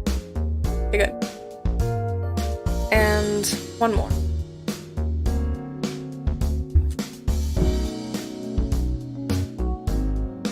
Okay, so Stefan Lambiel played himself in this as a prevalent figure in figure skating. He was just shown on a TV screen, on TV, talking about, you know, whatever was happening at this Grand Prix final. And in the clip, he was speaking French, his native language, and it had Japanese subtitles on it. Because on Japanese TV, that happens a lot, you know? If someone's speaking a language that's not Japanese, they'll put Japanese subtitles. In fact, even when someone is speaking Japanese, they'll still put Japanese subtitles. It's very good for accessibility, actually. Like, you can watch TikTok without the sound on. And YouTube without the sound on, because everyone's captioning everything. Like, fun, colorful letters. I think it's also popular to do that in Korea, from what I've seen online. But, so, you know, he was speaking French with Japanese subtitles. Cool, right? So, like, for the English version, you can just put English subtitles. Right? You don't have to, you only have to dub the Japanese. Right? Right? They dubbed over him with Josh Greeley.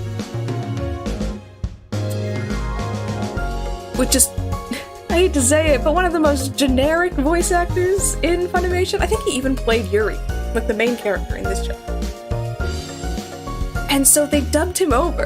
And I hate, like, if you're gonna dub it over, could you have at least gotten Stefan Lambiel to dub it over? He speaks English. Like, that's the number one thing I'm most upset about. It's like, why would you do that? It sounds like a waste of time, even, or a waste of money. You could just keep it the same. And it's not like people would say it's lazy, you know? Someone might argue that, oh, because it's subtitled, that's lazy and you didn't dub it. Oh no, you should have dubbed it. Like, no. I think most people with ears would be able to tell that it's, you know, oh, he's speaking French, not Japanese. So it was like that in the original. But, you know, they decided what they decided, I guess. Okay, rant over. We've got everything we need to get out. Okay. Code Geass, Lelouch of the Resurrection. This is the movie. And I never watched this movie twice. I only watched it once. I think. No, I watched it twice. Oh, no, I watched it once. I actually can't remember if I watched it at home ever. I watched it in the movie theater. Back when it came out. Probably just pre-COVID, actually. Probably like 2019 just came out. And I watched it in downtown Toronto. Ooh. Fancy. And it was pretty good. I think 8 makes sense. Actually, no, it was actually really good now that I remember it. I always praise Code Geass for having equal fan service for males and for females, regardless of what you're into, you know? You know, for all the fans of the female characters, there's a lot of boobs in this movie. Like, you know, like you get it with like Colin when she like zips up her jacket and it shows off her boobs or whatever. There's one time when there's like a naked woman walking out of the bath, and oh my god, when they showed her boobs, they shouldn't have nipples or anything visible, but when they showed her and like their boobs came on screen in the movie theater, everyone in the theater was like, oh my god. Like everyone was like expecting them to cut away, and then they didn't, and everyone was like, wow. Oh, we're just having a discussion about breasts. As usual, don't worry about it. Don't worry about it, Dodo, we're just chatting. And you know, just the important stuff.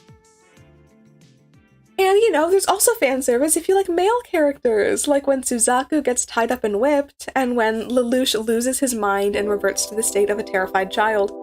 You know, something for everyone. And I realized, why is fan service really like that? Like, why do girls actually think that's good fan service? Why do I actually think that's good fan service?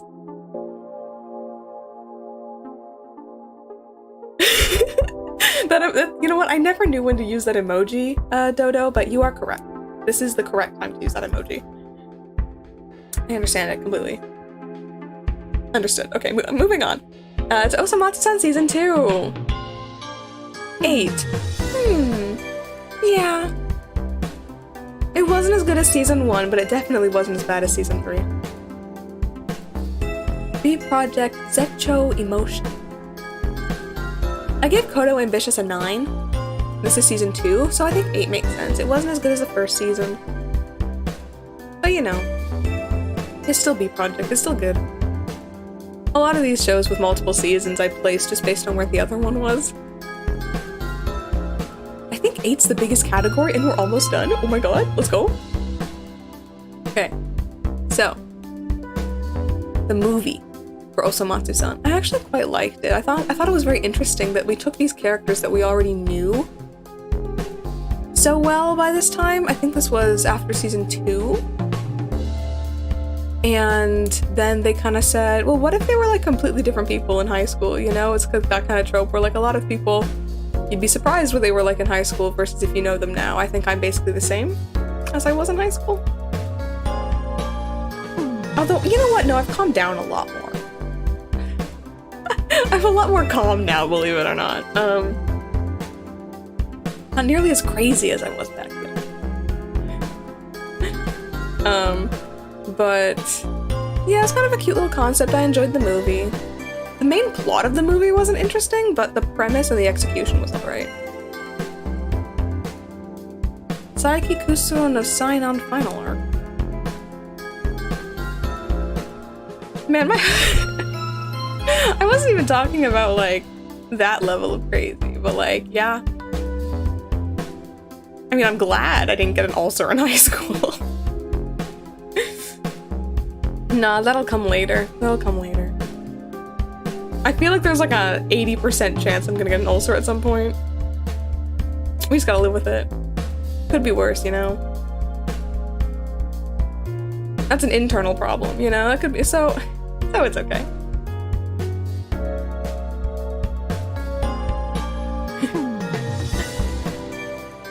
It's fine, it just causes like pain and suffering. It's not like it's visible though, you know? If it was like something like a visible problem, that'd be kind of more annoying, I don't know. So I guess I gave the final arc of The Disastrous Life of Saiki K an 8. It probably was. It's a really good show.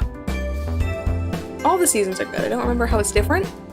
XL Boss. It wasn't that good. I mean, it was great, don't get me wrong, but it wasn't... I like it for what it is and how it's kind of revolutionizing... Oh, I could be back. It's kind of revolutionizing the world. Revolutionizing the world!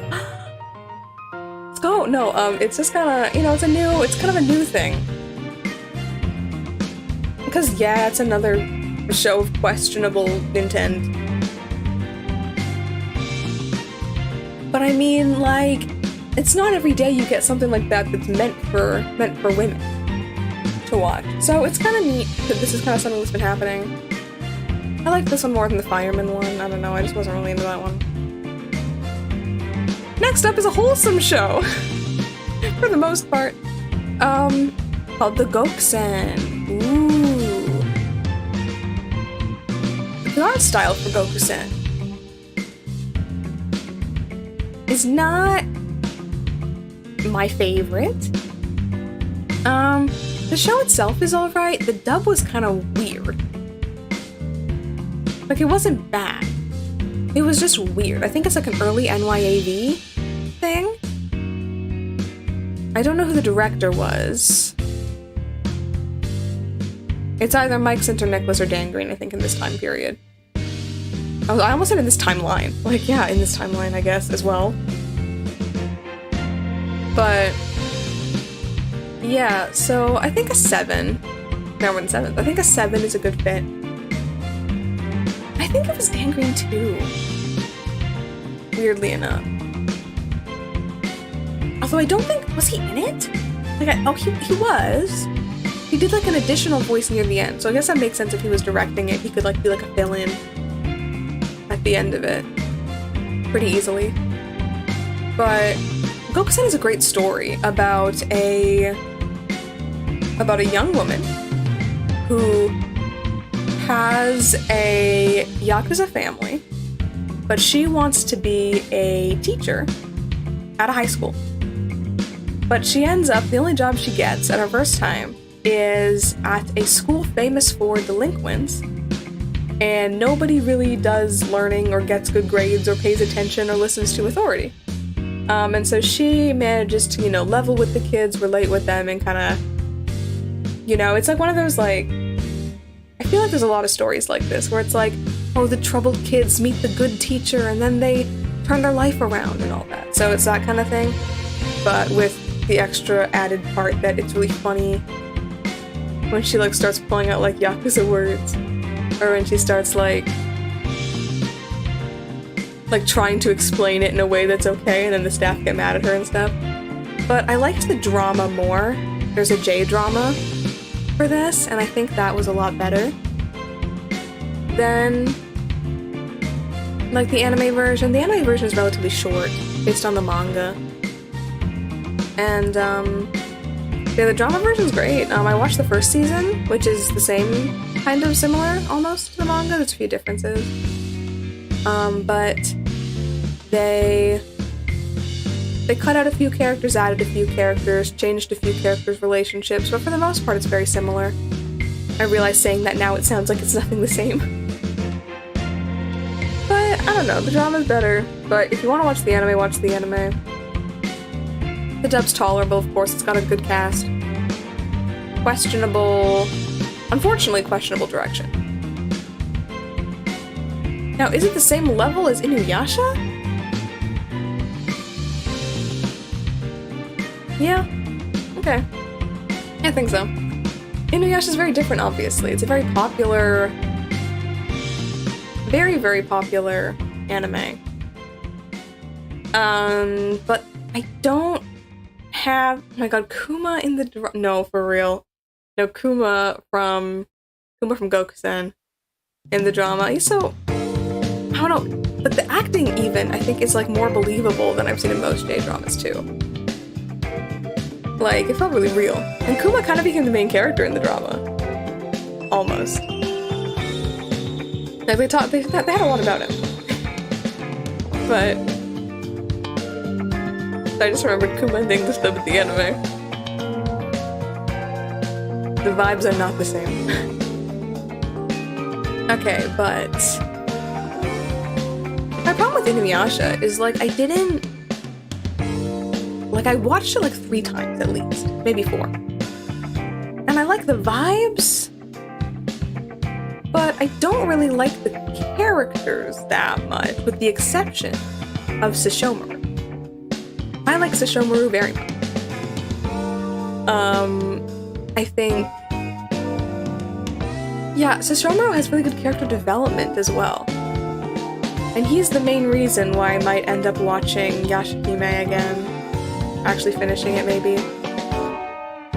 Actually, the main reason I'm doing that is because of Crispin Freeman. But Sesshomaru is a good second. He got his original voice actor back for that again too, David Kay. So, that's pretty cool.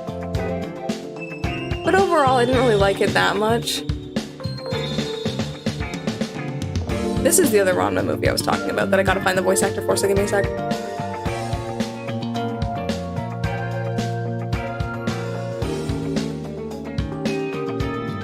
Once again, not on the main page, gotta click on more.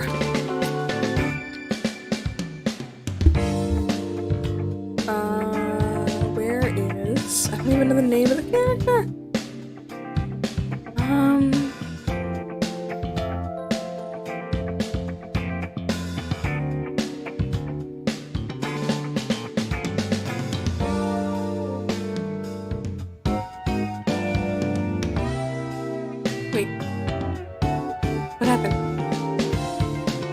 Is he not here? Did I forget about him? Did I forget what his name is?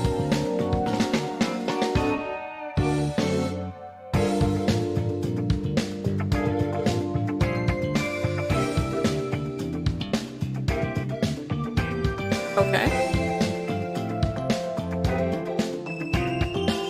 I will also look on my phone real quick.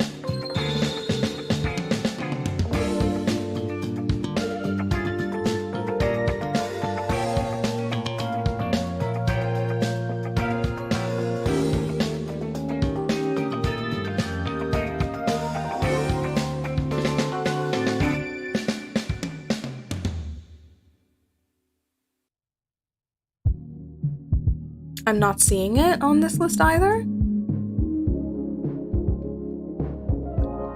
Unless... I don't know how BTBA has this laid out. It's such a strange website.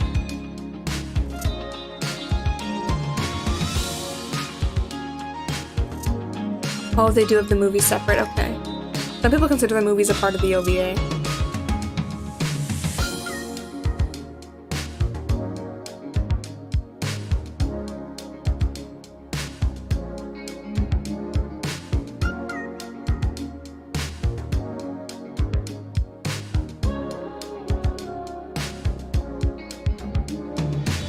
Okay. Let's see why this voice actor stood out to me.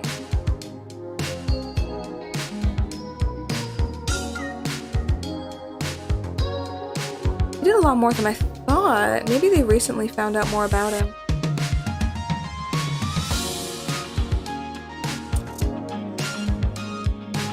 Galaxy Express 39. Interesting. He played Shun Mitaka. That's why I care about him. That's from Maison Ikoku, which I believe we talked about in the prior installment of this longer than I thought it would be series. Okay. So, stream's already like so long, but I still haven't gotten through like 7.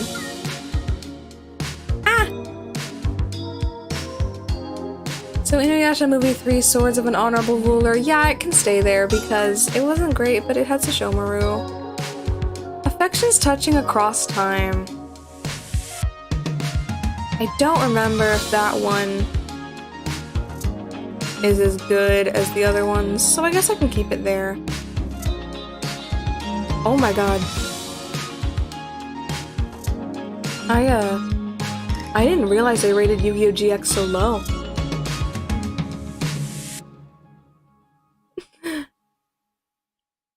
Okay, yeah, maybe I didn't think it through. Maybe I didn't think it through. How long it would take. Well, Yu-Gi-Oh! GX cannot remain a 7.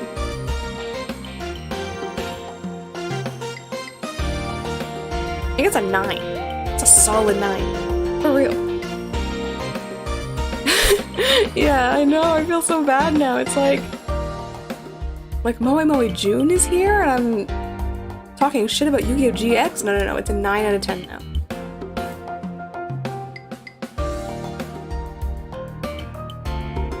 Is 9 not high enough for you? What more can I do? Get my bottle unscrewing ASMR here. Bottle almost falling over ASMR.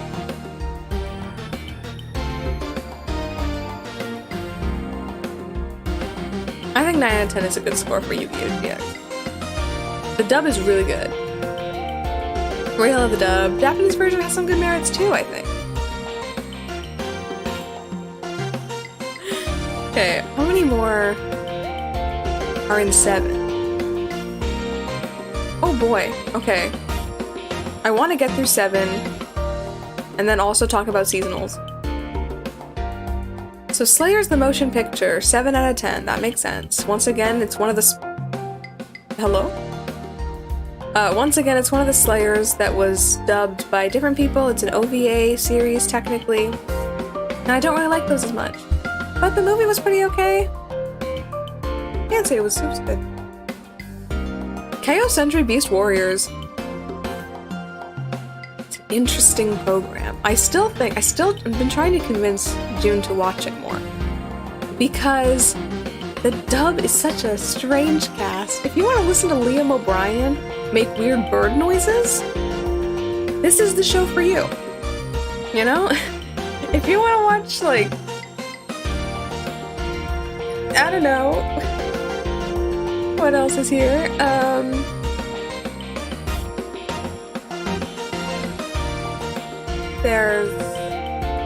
The cast is like Sam Riegel and Liam O'Brien before they went to LA. It's got Rachel Lewis, it's got Ted Lewis, it's got Deborah Rabbi, it's got Lisa Ortiz. Those are all the main cast.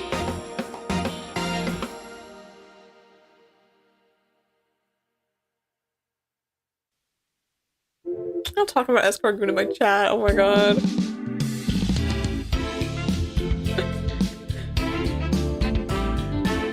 I mean, I want to make fun of you for talking about Escargoon in my chat, but at the same time, we saw a couple days ago on my Animal Crossing that Escargoon is literally like my island flag.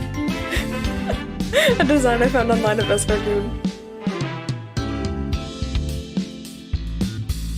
Otaku no Video is an interesting anime, and I see it advertised a surprisingly large amount by people like Retro Crush or whoever owns the rights to it, I don't know if it's Viz or if it's Nozomi or something like that. But they have, it's kind of like a documentary, and it's half anime and it's half real life interviews, just kind of showing the otaku lifestyle. And back when this came out, it was a very different lifestyle from what it is now. It was in 1991. So it's very of the time. You can see a lot about the 80s in it. This is back in the time when it wasn't just... Excuse me. How long has Morikawa Toshiyuki been doing voiceover?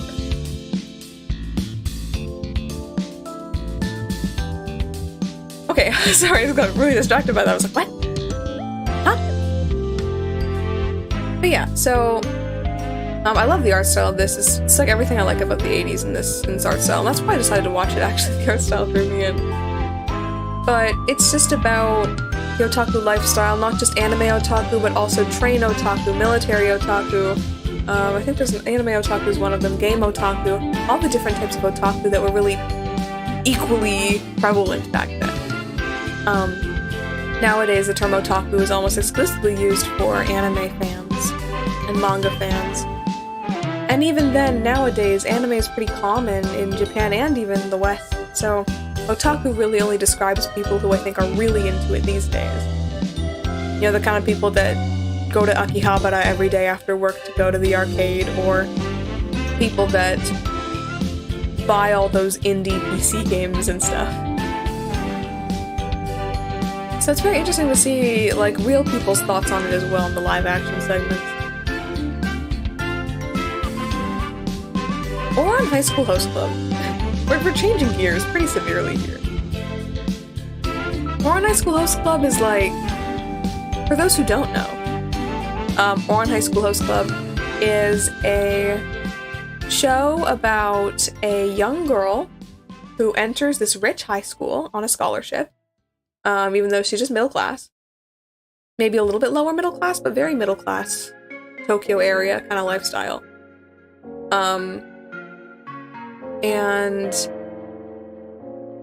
It's about her breaking a vase at her rich school and finding out that the vase owns to a specific club.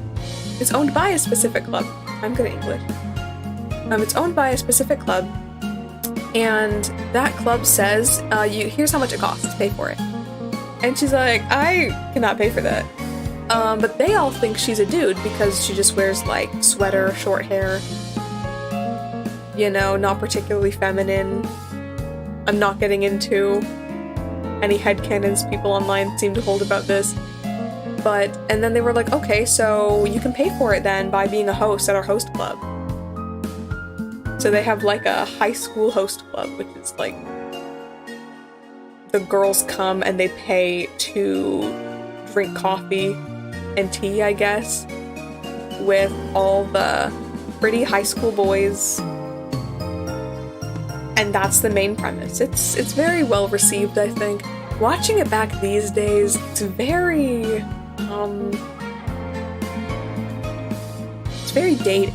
I think a lot of the terminology used, especially in the dub, just not used anymore. I think even the Japanese version referred to one of the character tropes as Boy Lolita, which has its own name. Nobody calls it that.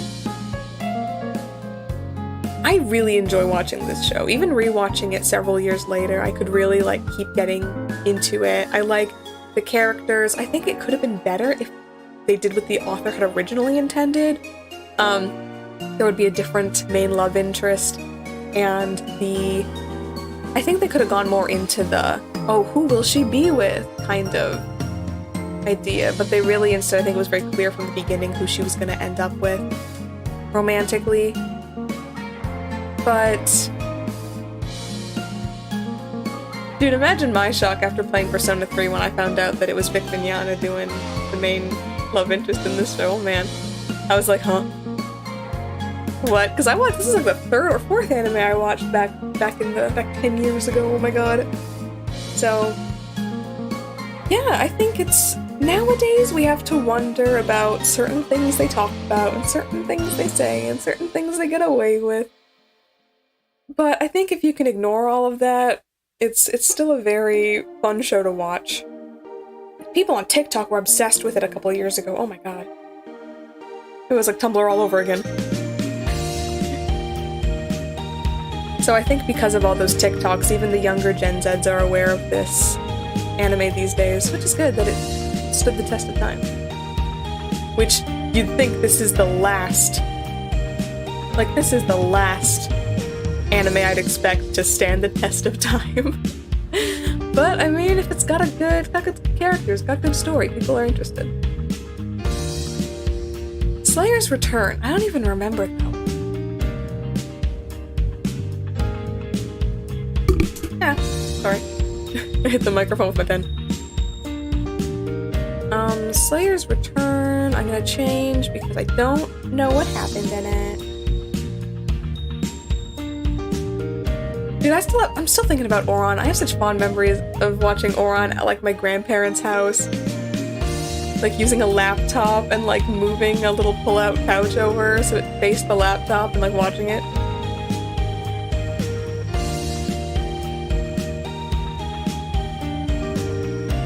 Pokemon Heroes. Is that the one with Latios and Latias? Yes.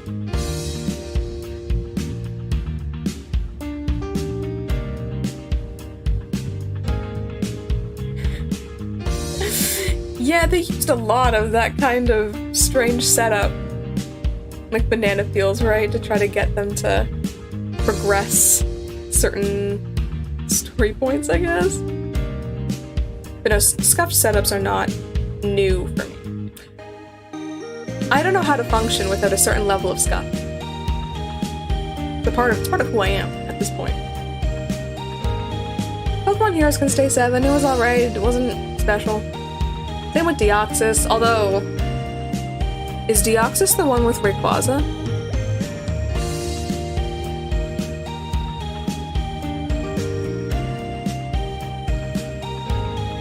Okay. This one goes out to Dodo and Moe Moe June. Destiny Deoxys. This entry is dedicated to 2 people. Speaking of scuffed. Lost Universe.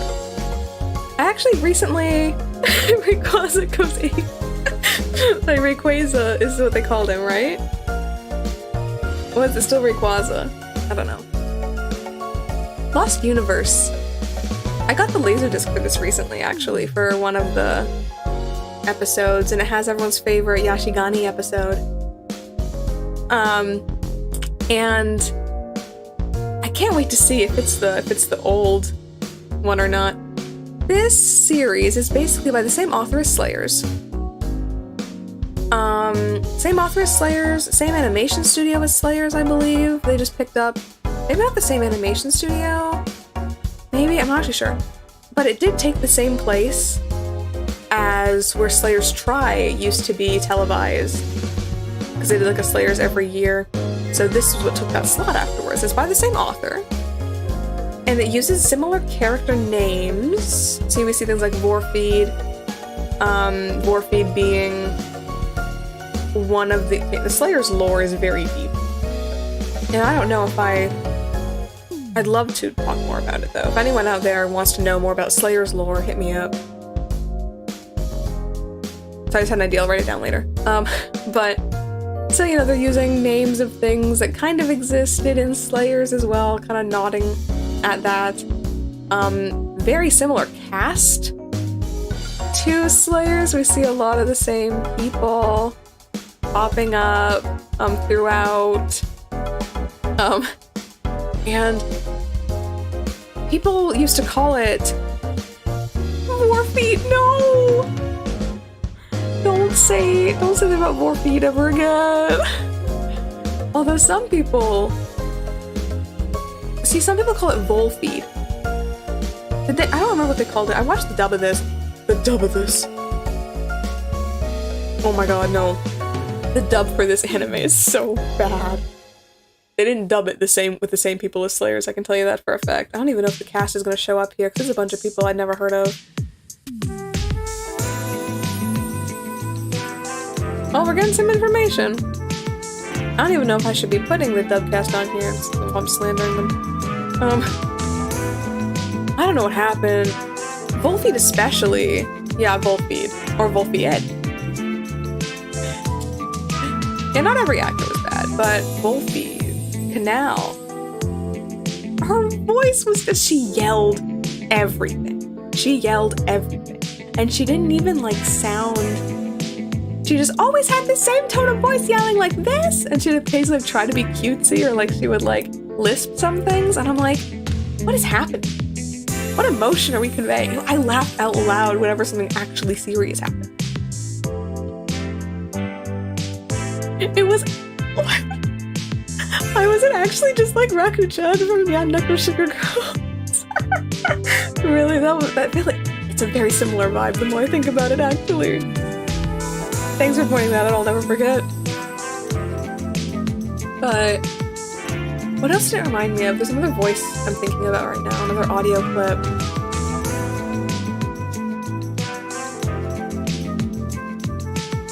I can't remember.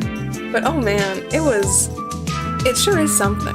You can watch it all on YouTube right now, I think, officially for free. I don't know if that's gonna stay now with what happened with Crunchyroll, but it's on Nozomi's YouTube channel, Nozomi. That's Nozomient. I'm good at spelling. And they have a lot of shows up there, and this is one of them. They have the dub and the sub.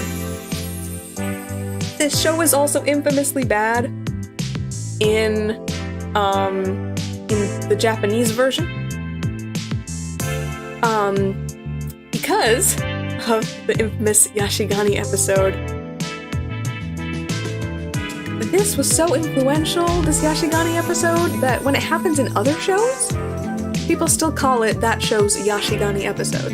I hope I'm pronouncing it right. I hope I have the right, like, sequence of syllables. It's a type of crap. And basically, the episode was nowhere near finished being animated for when it aired on TV. And it looked bad. It was like 1 frame per second. It was like the art just wasn't finished. Sometimes the lip flaps didn't even move. The shading was nowhere near the same level as the other episodes in the series. It was bad. It was really bad. Like, surprisingly bad. But then when they released it on DVD, I know they reanimated it. So the reanimated version is what's available on YouTube.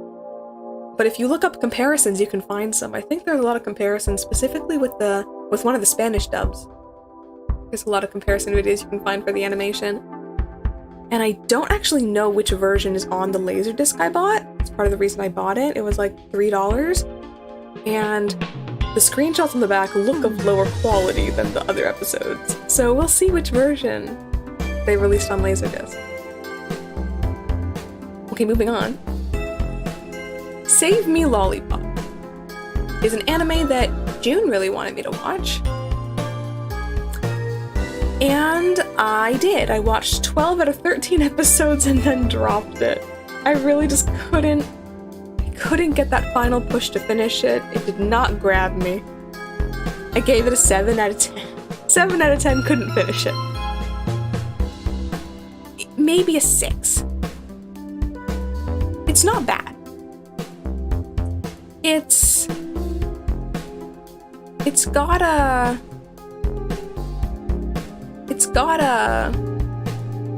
I put it up to 8 just by now, didn't I, by accident? But it's got a, yeah, I meant to put it down 1. It's got, like, it has a good, I like it for what it is dub-wise. Like, I do like that era of Funimation dubbing. Also, I forgot with Lost Universe. I want to move it down, but, like, it's so bad it's good. So I don't know where to put it. I'll put it in, like, bad. But lovingly. It's lovingly bad.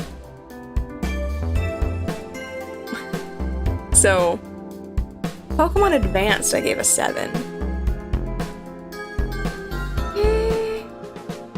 I didn't really vibe a lot with Pokemon Advance.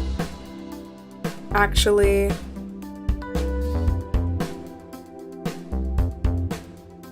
Yeah, I think Lost Universe is hard to watch all the way through. It's like 26 episodes. It's like a full 2-core season. But yeah, maybe watching like a couple episodes at a time would be fun. It really is just like the voice acting that I think it's fun to laugh at. But even that stops being funny after a while when it just still happens 26 episodes later. Yeah, Pokemon Advance, it wasn't my favorite Pokemon. But it's still Pokemon, so it's still good. Same with Mewtwo Returns. Is Mewtwo Returns the one I think it is? Yeah, I have questions about who directed the English dub of this. Because it was not particularly done well. Wait, they changed how MyAnimeList reviews look.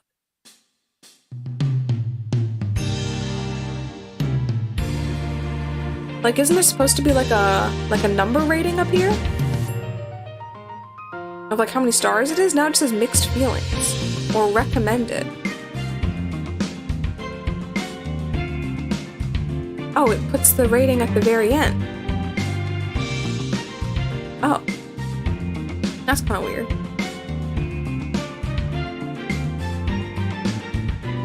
This one gave it a 6, mixed feelings, and it ended with a good watch, definitely worth it. Oh, okay. I got mixed feelings about this review. I'm trying to go back, I promise.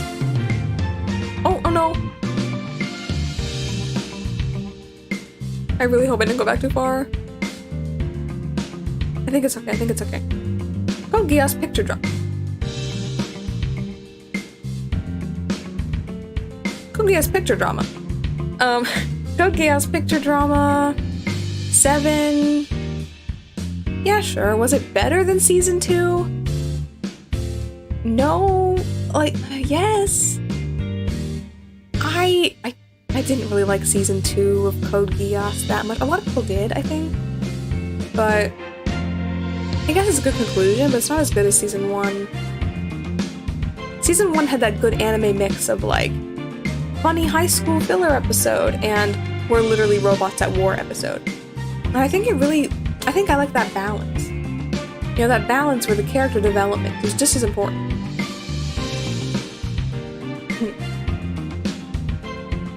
Yu-Gi-Oh! 5D's at 7. Yeah. Can't believe it used to be the same rating as GX until I changed it just now. Oh my god. Yeah, because, I mean, Yu-Gi-Oh! 5D is, card games on motorcycles. But also depressing political commentary about classism. Love Jack Atlas, though. Jack Atlas is the reason I watched Yu-Gi-Oh! GX. Because I didn't want to skip any series, but I wanted to find out more about this Jack Atlas. Because he looks kind of cool. He is kind of cool, but he's also not cool, but that's why he is cool. He thinks he's cool, and I'm gonna let him believe that. Slayer's Revolution at 7. I mean, yeah, I can see that. I don't know where I put Evolution R before, but I'd say it's about, yeah, this could be better, could be worse, yeah.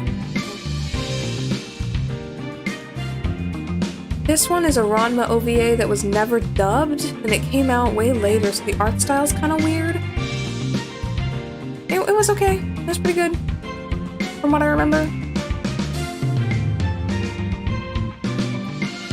Yu-Gi-Oh! 3D Bonds Beyond Time. I always forget this movie's in 3D. Like, can I watch it in 3D now?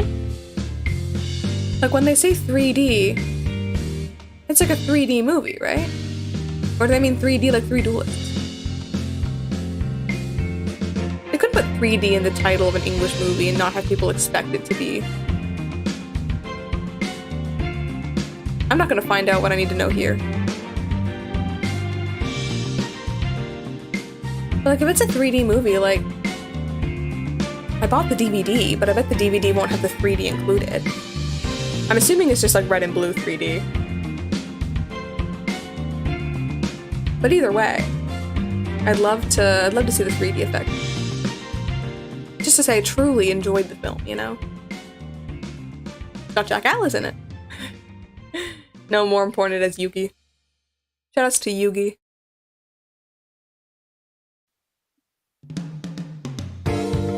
Italia World Series.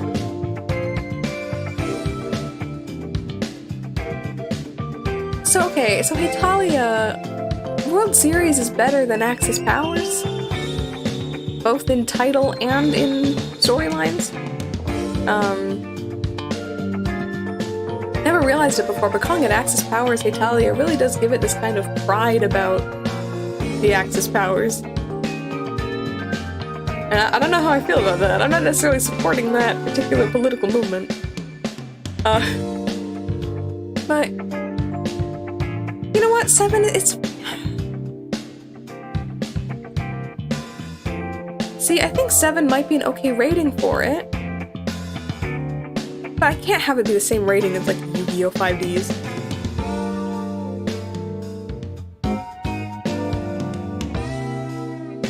I love how some of these shows I fully dropped and gave a 7 to. Like, what's wrong with me? Number 6. I watched 7 episodes of Number 6 out of 11. And I couldn't finish it because I was watching it on YouTube. And I couldn't find episode 8. I think it was episode 8 I just couldn't find. I just gave up. And even now, I don't know if I could get back into it and start it again. I think all my interest for it's gone. Kinda sad, to be honest. So, yeah.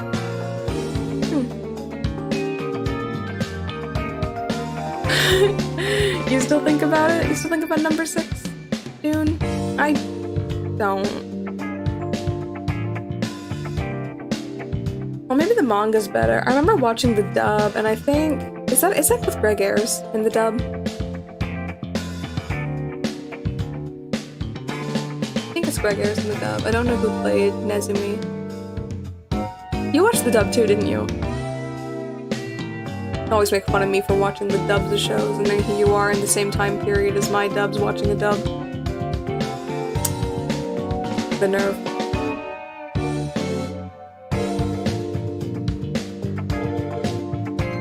Okay. Utano Prince Sama, once again, don't remember it. 7 is probably pretty accurate for first season. Wait, when you say you watched both the dub and the sub, do you mean like you saw the show twice, or do you mean like you changed between like each episode being different?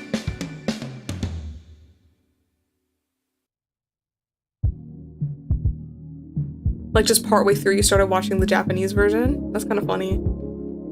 I'm considering doing the opposite with JoJo's right now. I was watching it subtitled, because obviously it's better than subtitles. But... And like the dub is not great, but now that like Johnny Young Bosch playing his innocent British accent isn't gonna be in part 2, and now that Dio's not really gonna be in part 2, I might just change it to the dub a bit so I can like binge it while cleaning my room or stuff like that. Haven't decided yet. But okay. Code Geass not only in Wonderland can stay there too. It was a cute little OVA. It wasn't animated. It felt like I was watching a visual novel. Actually, it was like a visual novel also because it was Japanese, so I had to read the subtitles. But it's like everyone had like sprites and backgrounds. It was kinda weird. Similar to the picture dramas, I guess. The Pet Girl of Sakura So. I watched this when it was brand new. And I don't remember a lot about it, actually. I hear they dubbed it a couple years ago, so I might check it out again to see what they did with it. But from what I remember, 7's pretty good. There are some moments I still remember, some characters I still remember. It was the first anime I watched subtitled, too. Back in the day. Back in the olden days of 2013 or something. When did this come out?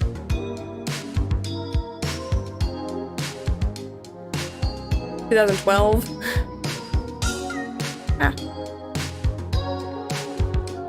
Okay, I'm readjusting my chair again. I'm sitting on a towel this time, so it doesn't hurt as bad. The Troubled Life of Miss Otora. I watched 3 episodes of this show based on a friend's recommendation on Netflix. And I did not enjoy it. I'd say it's basically average. It's kind of your average, like, yeah, okay. Stuff happened in this anime. Kind of. If I remember, I think it's about people in a high school that have some kind of psychic powers, but like not like cool psychic powers, but like maybe like I don't even remember. It was like a school club where they were like trying to find if they could do magic powers or something. I really don't remember. Okay, Yu-Gi-Oh! Zexal 2. Where did I put Yu-Gi-Oh! Zexal 1?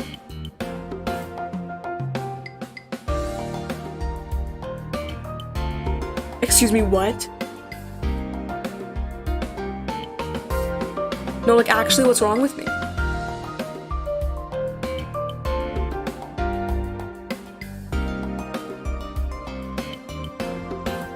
Oh my god.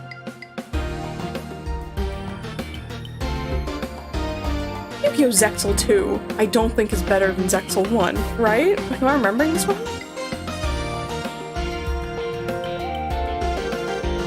Like Zexal 2 has like... Okay, Zexal 2 had some good parts to it as well, but maybe it's on par with Zexal. And maybe they're both a 7. They're about equal to 5Ds for me. So I'll have to put Zexal. I'll do it now before I forget. But Zexal 1 also has to be 7. Like, they're better and worse for different reasons.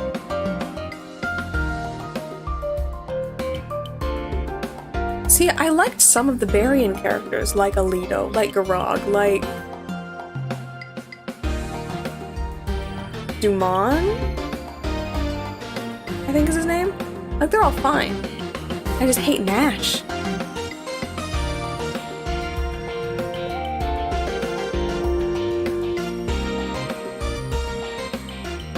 Okay. I'll go back to the 7 now. I need this still. Okay. But here we are, back where we were. The Devil's a part-timer.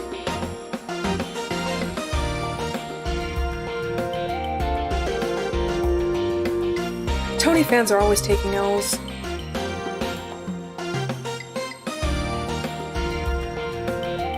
But Tony being Tony Salerno, the voice actor for Alito for like 1.5 episodes before it was changed to Mark Thompson. A similar story that happened to Chaz Princeton, but over the course of like several seasons.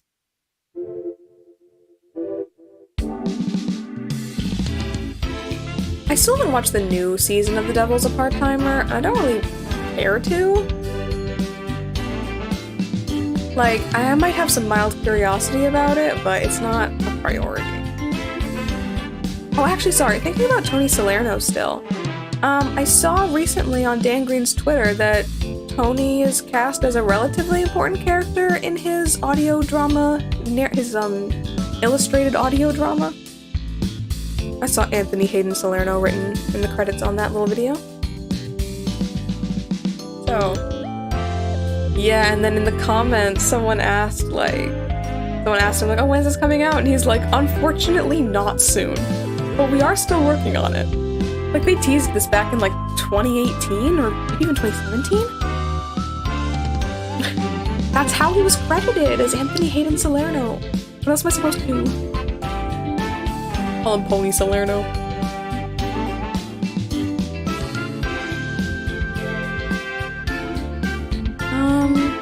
Genjiken's second season. When this is second season, this is not second season.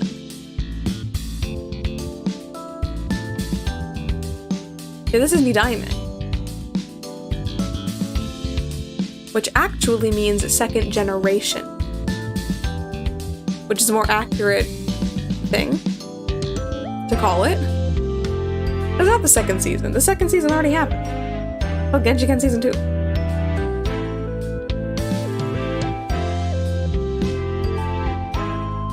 Seven is generous for Nidaime. Is Nidaime fully contained, or is there two? There's only one season of Nidaime, right?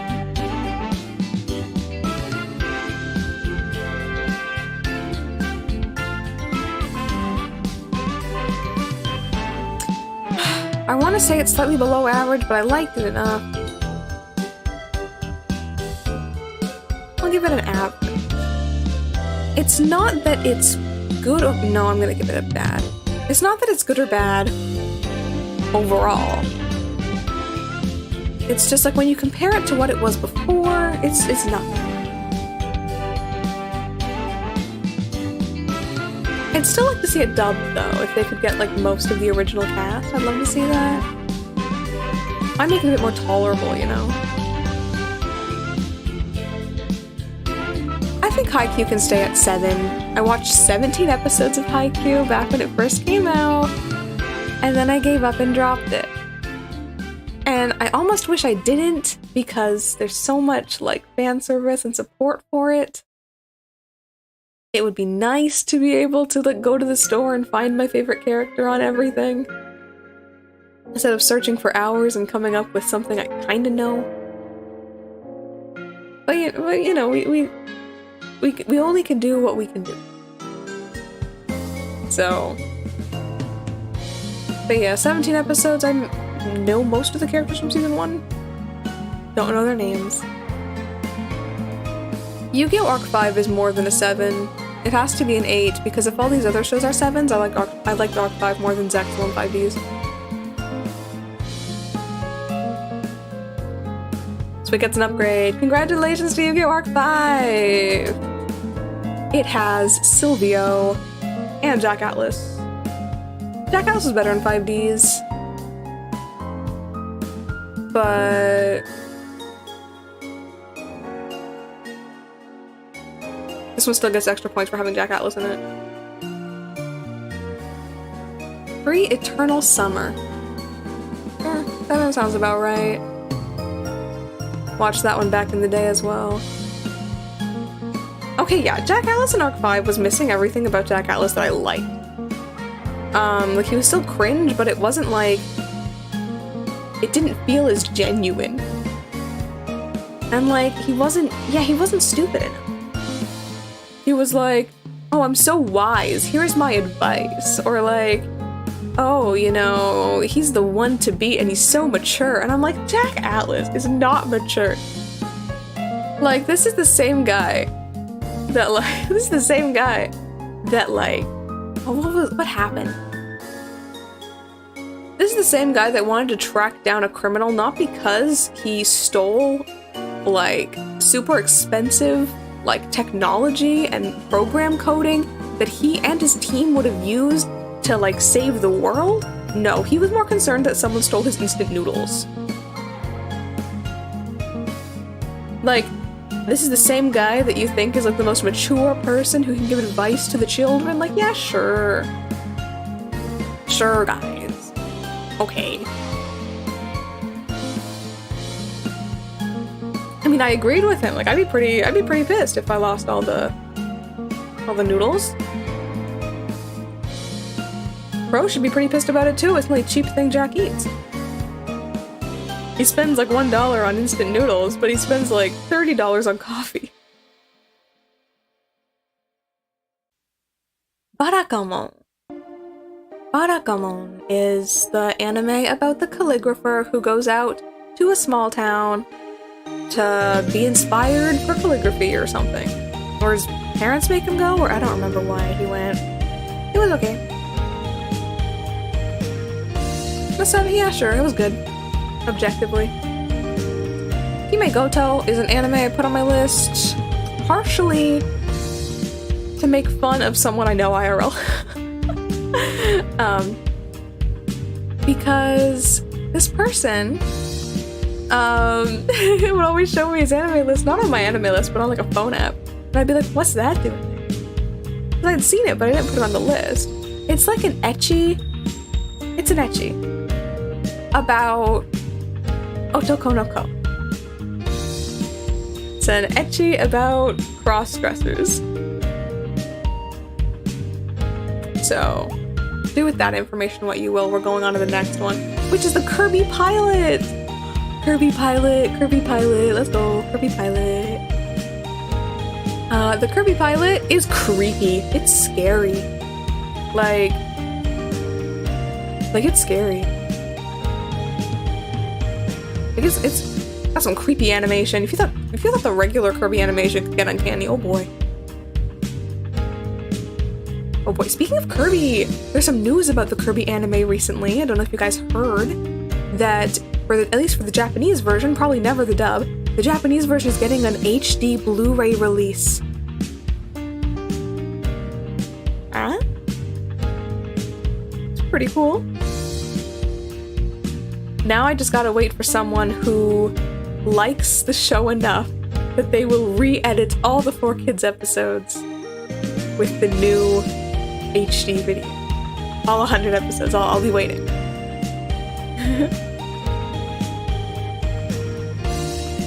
So, but with the Kirby thing, I'm still worried. Like, it's never gonna get an HD release. It's never gonna get probably another home video release ever of Kirby in English because of probably how the copyright works.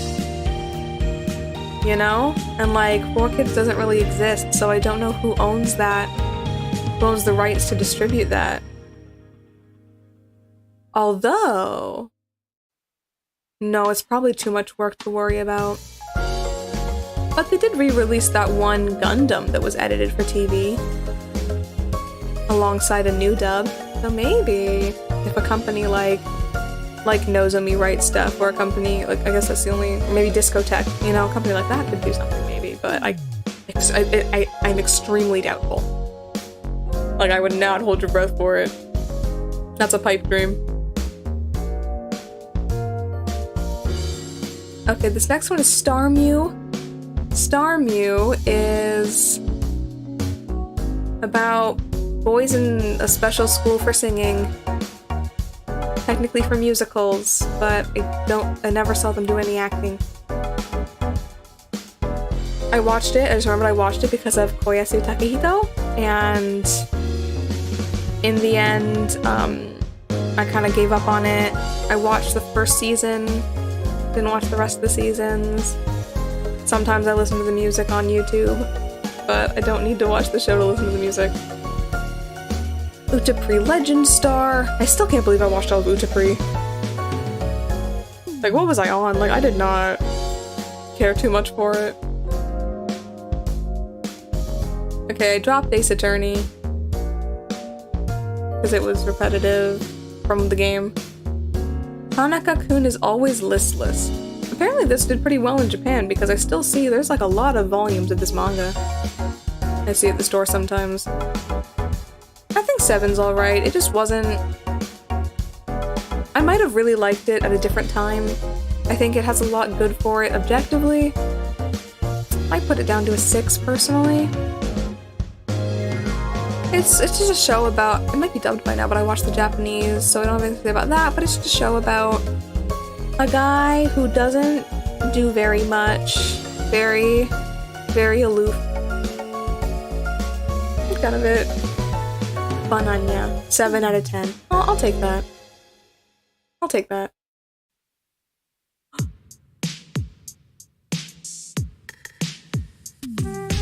Dodo watched an anime?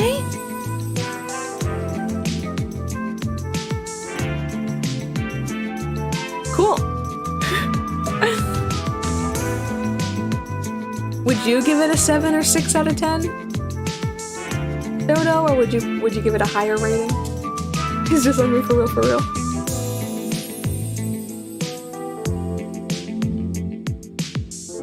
But Bananya is cute because it's just about a bunch of bananas that when you unpeel them, there are little cats. And like half the cats are voiced by like Kaji Yuki, and I mean he's great. He's very just cute little bananas hanging out. Bungo Stray Dogs Season 2 is at a 7? And that's probably because the other season is at an 8. So I guess that makes sense. It wasn't as good as Season 1 or the movie. Season 3 is coming out soon. I don't think next season, but the season after that? Next 2 seasons are like stacked. Like I'm gonna have to get back into seasonals. Which is why I want to talk about it. But there's so many in 7 and 8. Gaku and Handsome. I don't even know if I actually finished this.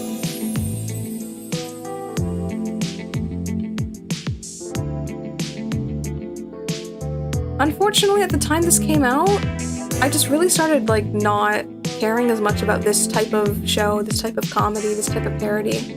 It was funny for the first little bit, but I think it just kind of kept going. Basically just making fun of think it's called Gakuen Handsome, named after Gakuen Heaven. And it's like, it's just a parody of what boys love is. So like, things like all their chins are super pointy to the point where a character actually gets stabbed and bleeds from another character's chin hitting them and stuff.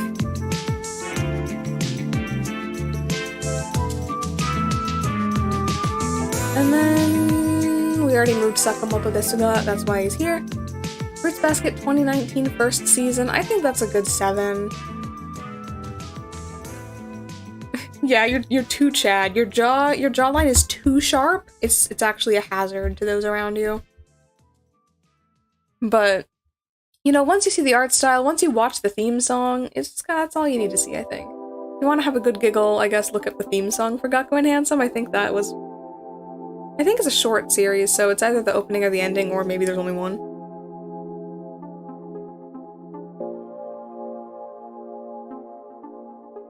Yeah, I do prefer when they play the comedy more straight, so Yandeko Sugar Girls, that's not a real...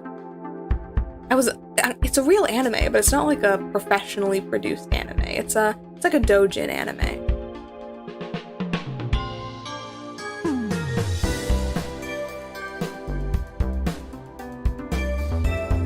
Mob Psycho 102, the Spirits and Such Consultation Office's first company outing, a healing trip that warms the heart.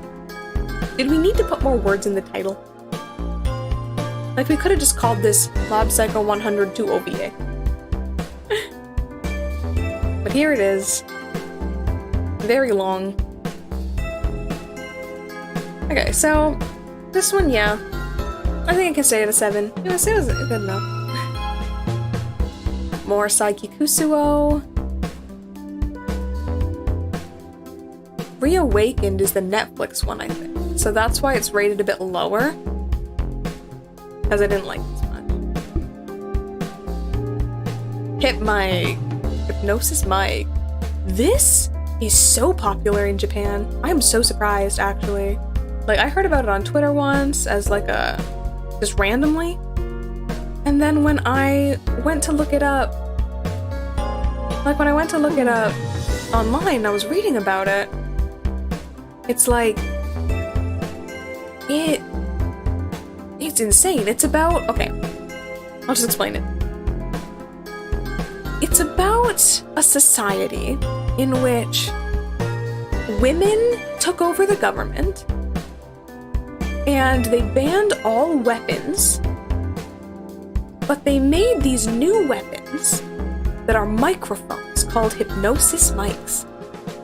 And these microphones, basically it's like Yu-Gi-Oh style. You take real life battle damage, but instead of playing cards, you have a rap battle. They made a rap battle anime where the damage is real. And it's very popular in Japan. Whenever I go to Animate, they're playing the OST in the background, and I can't help but laugh because Japanese rap is funny to me, especially when it's a bunch of seiyuu, like not actual rappers, just a bunch of voice actors rapping in Japanese. It's so funny. I watched it because of that crazy concept, and this is also played very straight. But it's played very straight because people actually like it.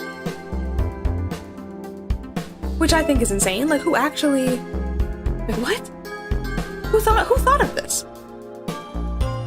Who sat down one day and said, yes, today we're going to make... I think it's based on a smartphone game. Today we're going to make a smartphone game about people who rap battle with real damage.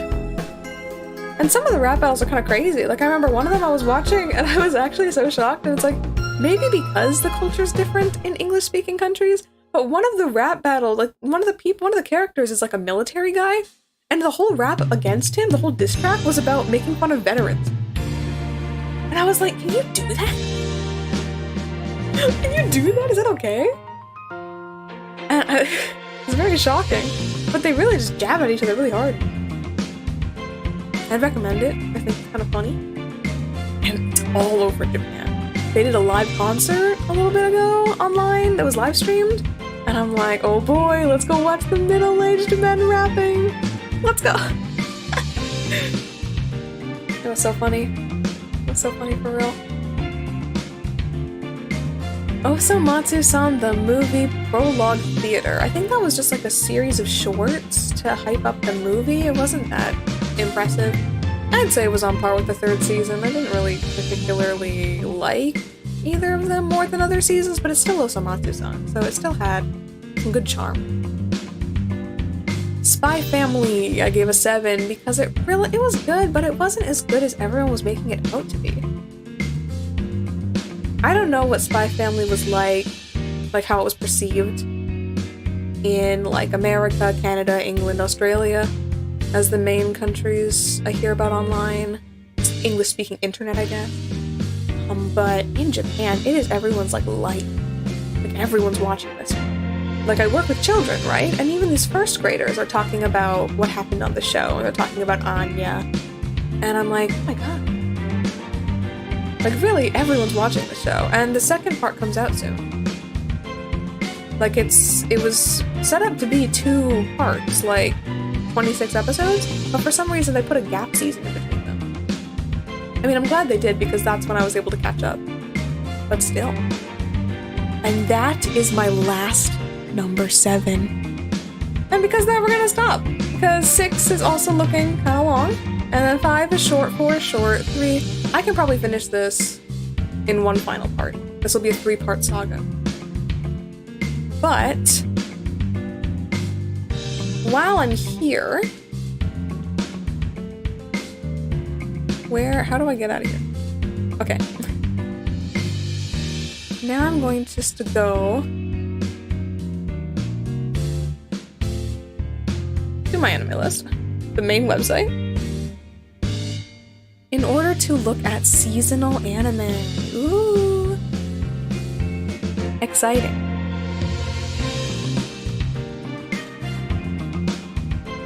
Upcoming seasonals. This is the current season, so it's kind of already happening. It's kind of in the middle, I think.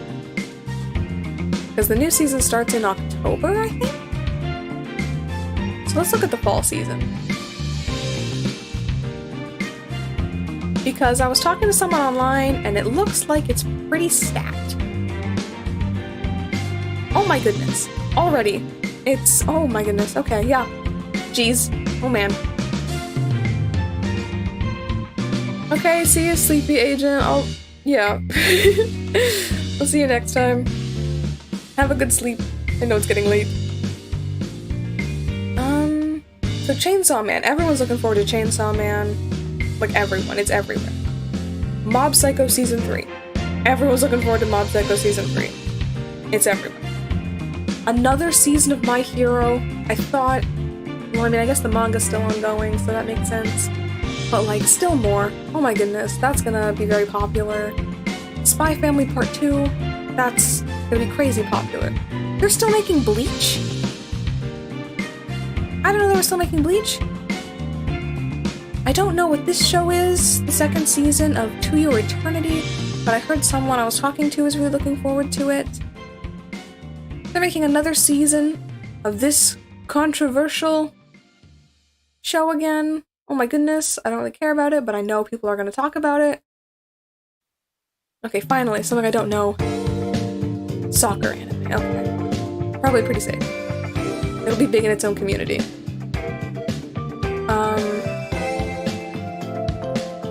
Don't know that one. Urusei Yatsura. Urusei Yatsura. What happened to my scrolling? Where did we go? I need to talk about Urusei Yatsura. Where to go? There it is. Urusei Yatsura. That's crazy. That's insane. I really hope it's gonna be good. I hope they get rid of the World War II references. And I hope the vibes are good.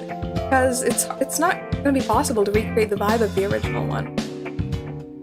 So we'll see how it goes. I'm excited for this generation to be able to at least know what this is.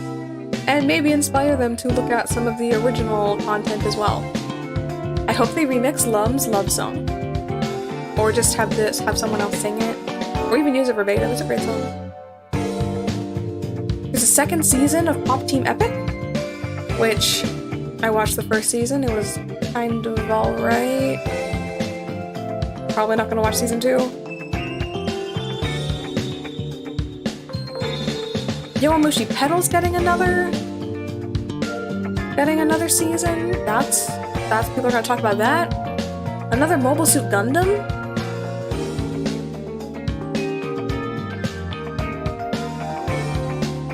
Another Idolish 7. People will talk about that.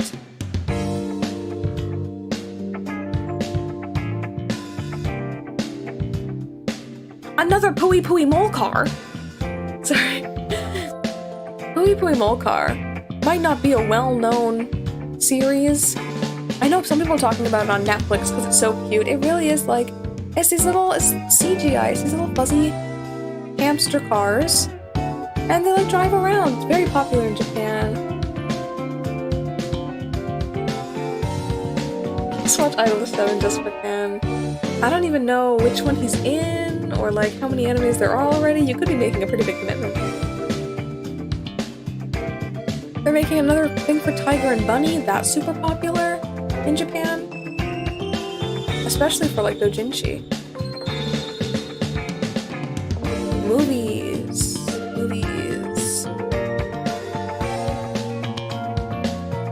This always does this to me. I just want to see the movies. Okay, is that a slam dunk movie? That's gonna be a big deal. It's gonna be a big deal. Specials. Don't know. Wait, I feel like I've seen. Oh, this is Rent a Girlfriend, season 2 OVA. Okay, that's also very popular. There's a lot of stuff. Is that? And of course another Conan. There's always another Conan. So that's a stacked season. Like, while I'm here, let's add some things to my list really quick. I already have Mob Psycho on there.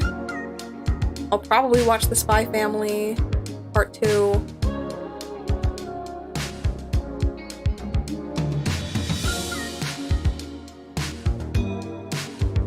Yeah, and then...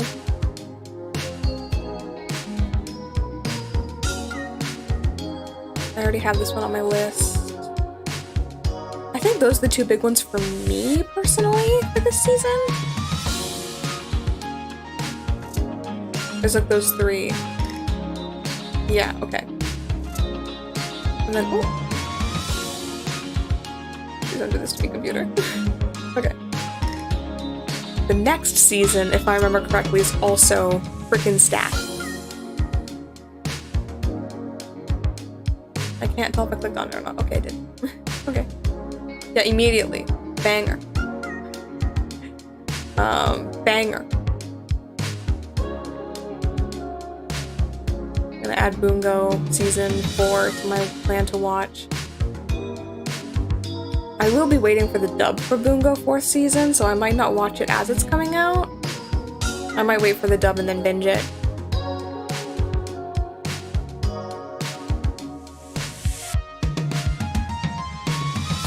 More Tokyo Revengers. Tokyo Revengers is so popular in Japan too. Like even like regular people in Tokyo Revengers.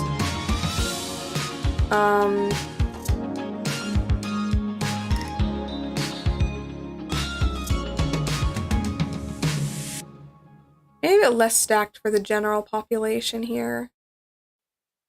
Really just those 2 really important ones for me, perhaps. And we don't know everything yet. There's still a lot of gaps. Another Doraemon movie. Okay. But dude, fall 2022 is gonna be crazy. It is going to be hectic. Let me know if there are any that, like, you guys want to see, particularly from the list. Because I'm curious to see, like, what other people think. Because my priorities are kind of all over the place, I know.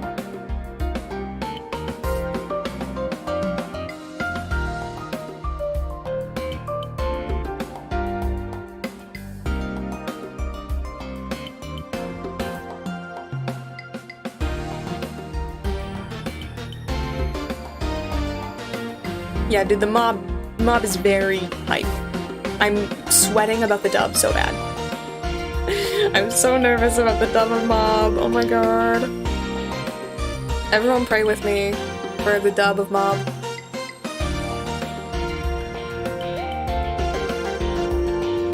My hopes for Spy Family Part 2 is that we see more of... Oh, what's her name? I forget the character's name.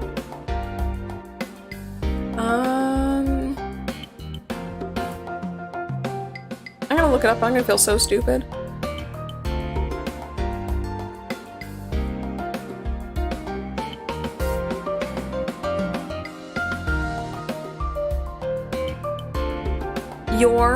Her name is Yor? Yoru is what they call her in the Japanese version, obviously. I love her brother. I hope we see more of him. That's my hope. He's kind of cool. He's kind of pretty. Kind of crazy. You love him. Yeah, I'm assuming they're gonna do Mob Psycho as a simuldub, because they did simuldub for the first 2 seasons of Mob Psycho, I believe. Or maybe only it was or they wanted to do simuldub.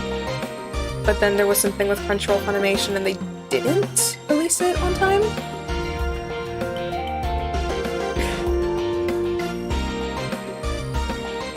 Why are you so suspicious?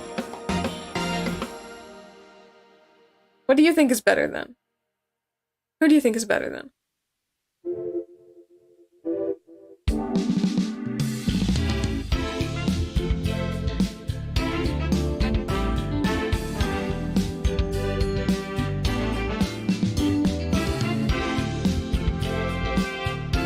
But yeah, so those are my opinions we have shared today.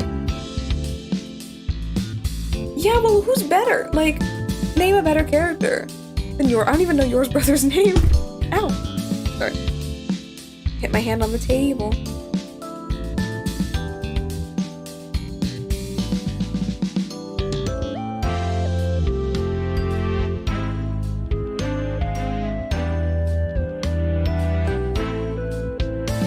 Oh, so Yor is better? They're both crazy.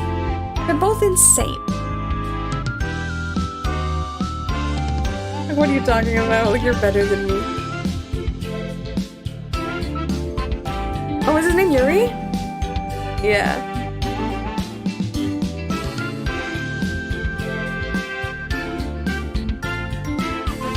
Just a Yuri.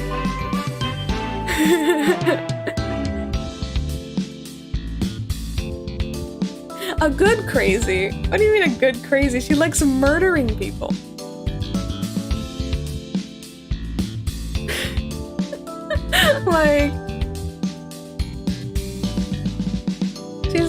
She's a good kind of crazy. She just loves weapons and blood. Huh? I don't know, man.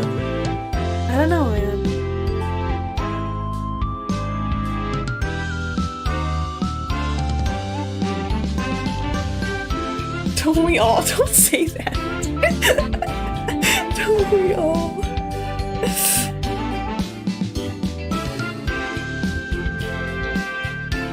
Does it really matter that much? Oh, she kills people, but it's okay because they're all bad guys.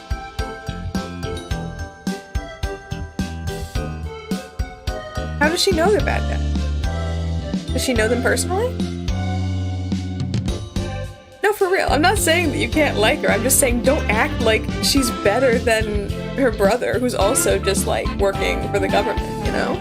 Like he's doing a nice, respectable job, you know, working for the government.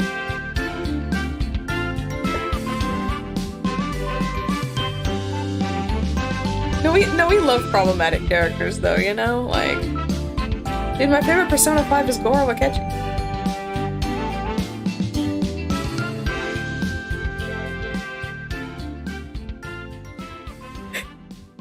Oh my god, no!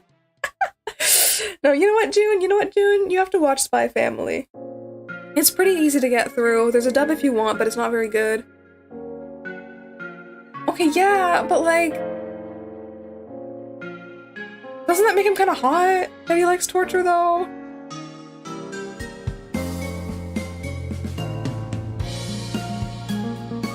I gotta know. I don't know where this conversation is going. I don't know where this conversation is going. Yes, thank you, Jim. Thank you for taking my side.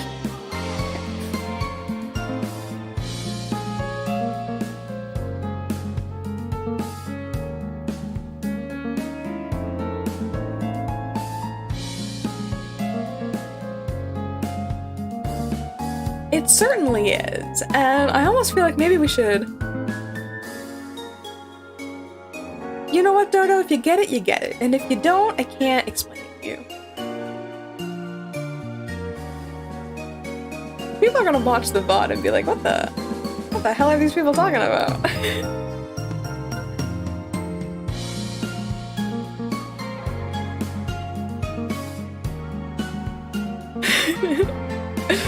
Dude, no, for real though, like...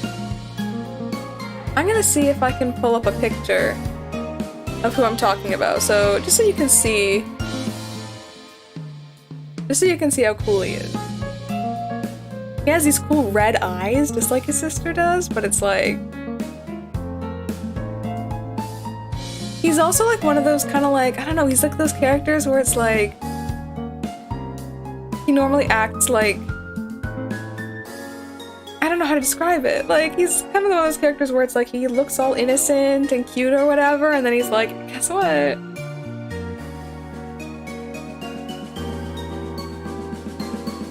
Yeah, I'm gonna see if I can do this. I hope I can. Yeah, here it is. Okay. Oh no, I can't move him. Okay, he's stuck there. Wait, here.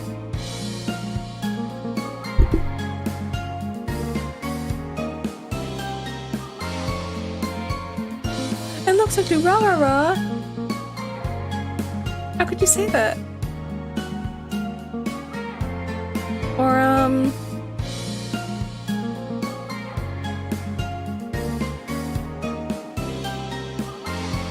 like... I love how now I'm just like defending a single character. That's what this stream has become. I'm full of downloading images onto my computer. Oh, he big. Ah. This is him in shock when he found out that his sister was married. Oh no. Why is it all grouped together? Stop. Oh, that's me. Where's control setting these out of here? What? What have I done? Oh no no no no no. We're having an OBS crisis. You know what? Crisis averted.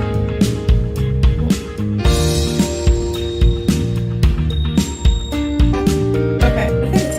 Yeah, crisis averted. We're back on the main page.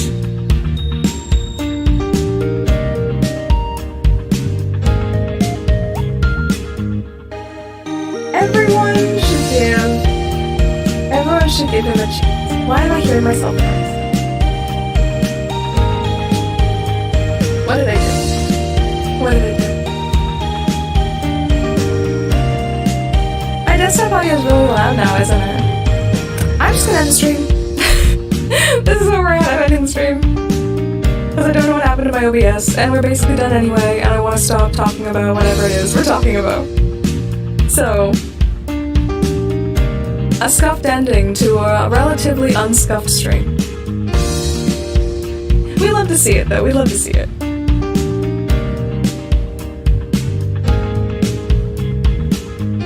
Okay, my next stream is in 2 days. And I'm very excited for it. It's gonna be a relatively short stream because I have things to do. Because for me it's Saturday in the morning, and I am going to review Yakuza memes, specifically Yakuza cropped memes, because I love that account on Twitter, and I've saved so many of them to a folder, and I'm gonna look through them. It's gonna be great. I miss playing Yakuza so much, because I don't have my PlayStation with me, And so we're gonna do that. Can't play the game, we can talk about the game. Let's go, okay. Yeah. So I hope that works well. And so, with that, we're gonna say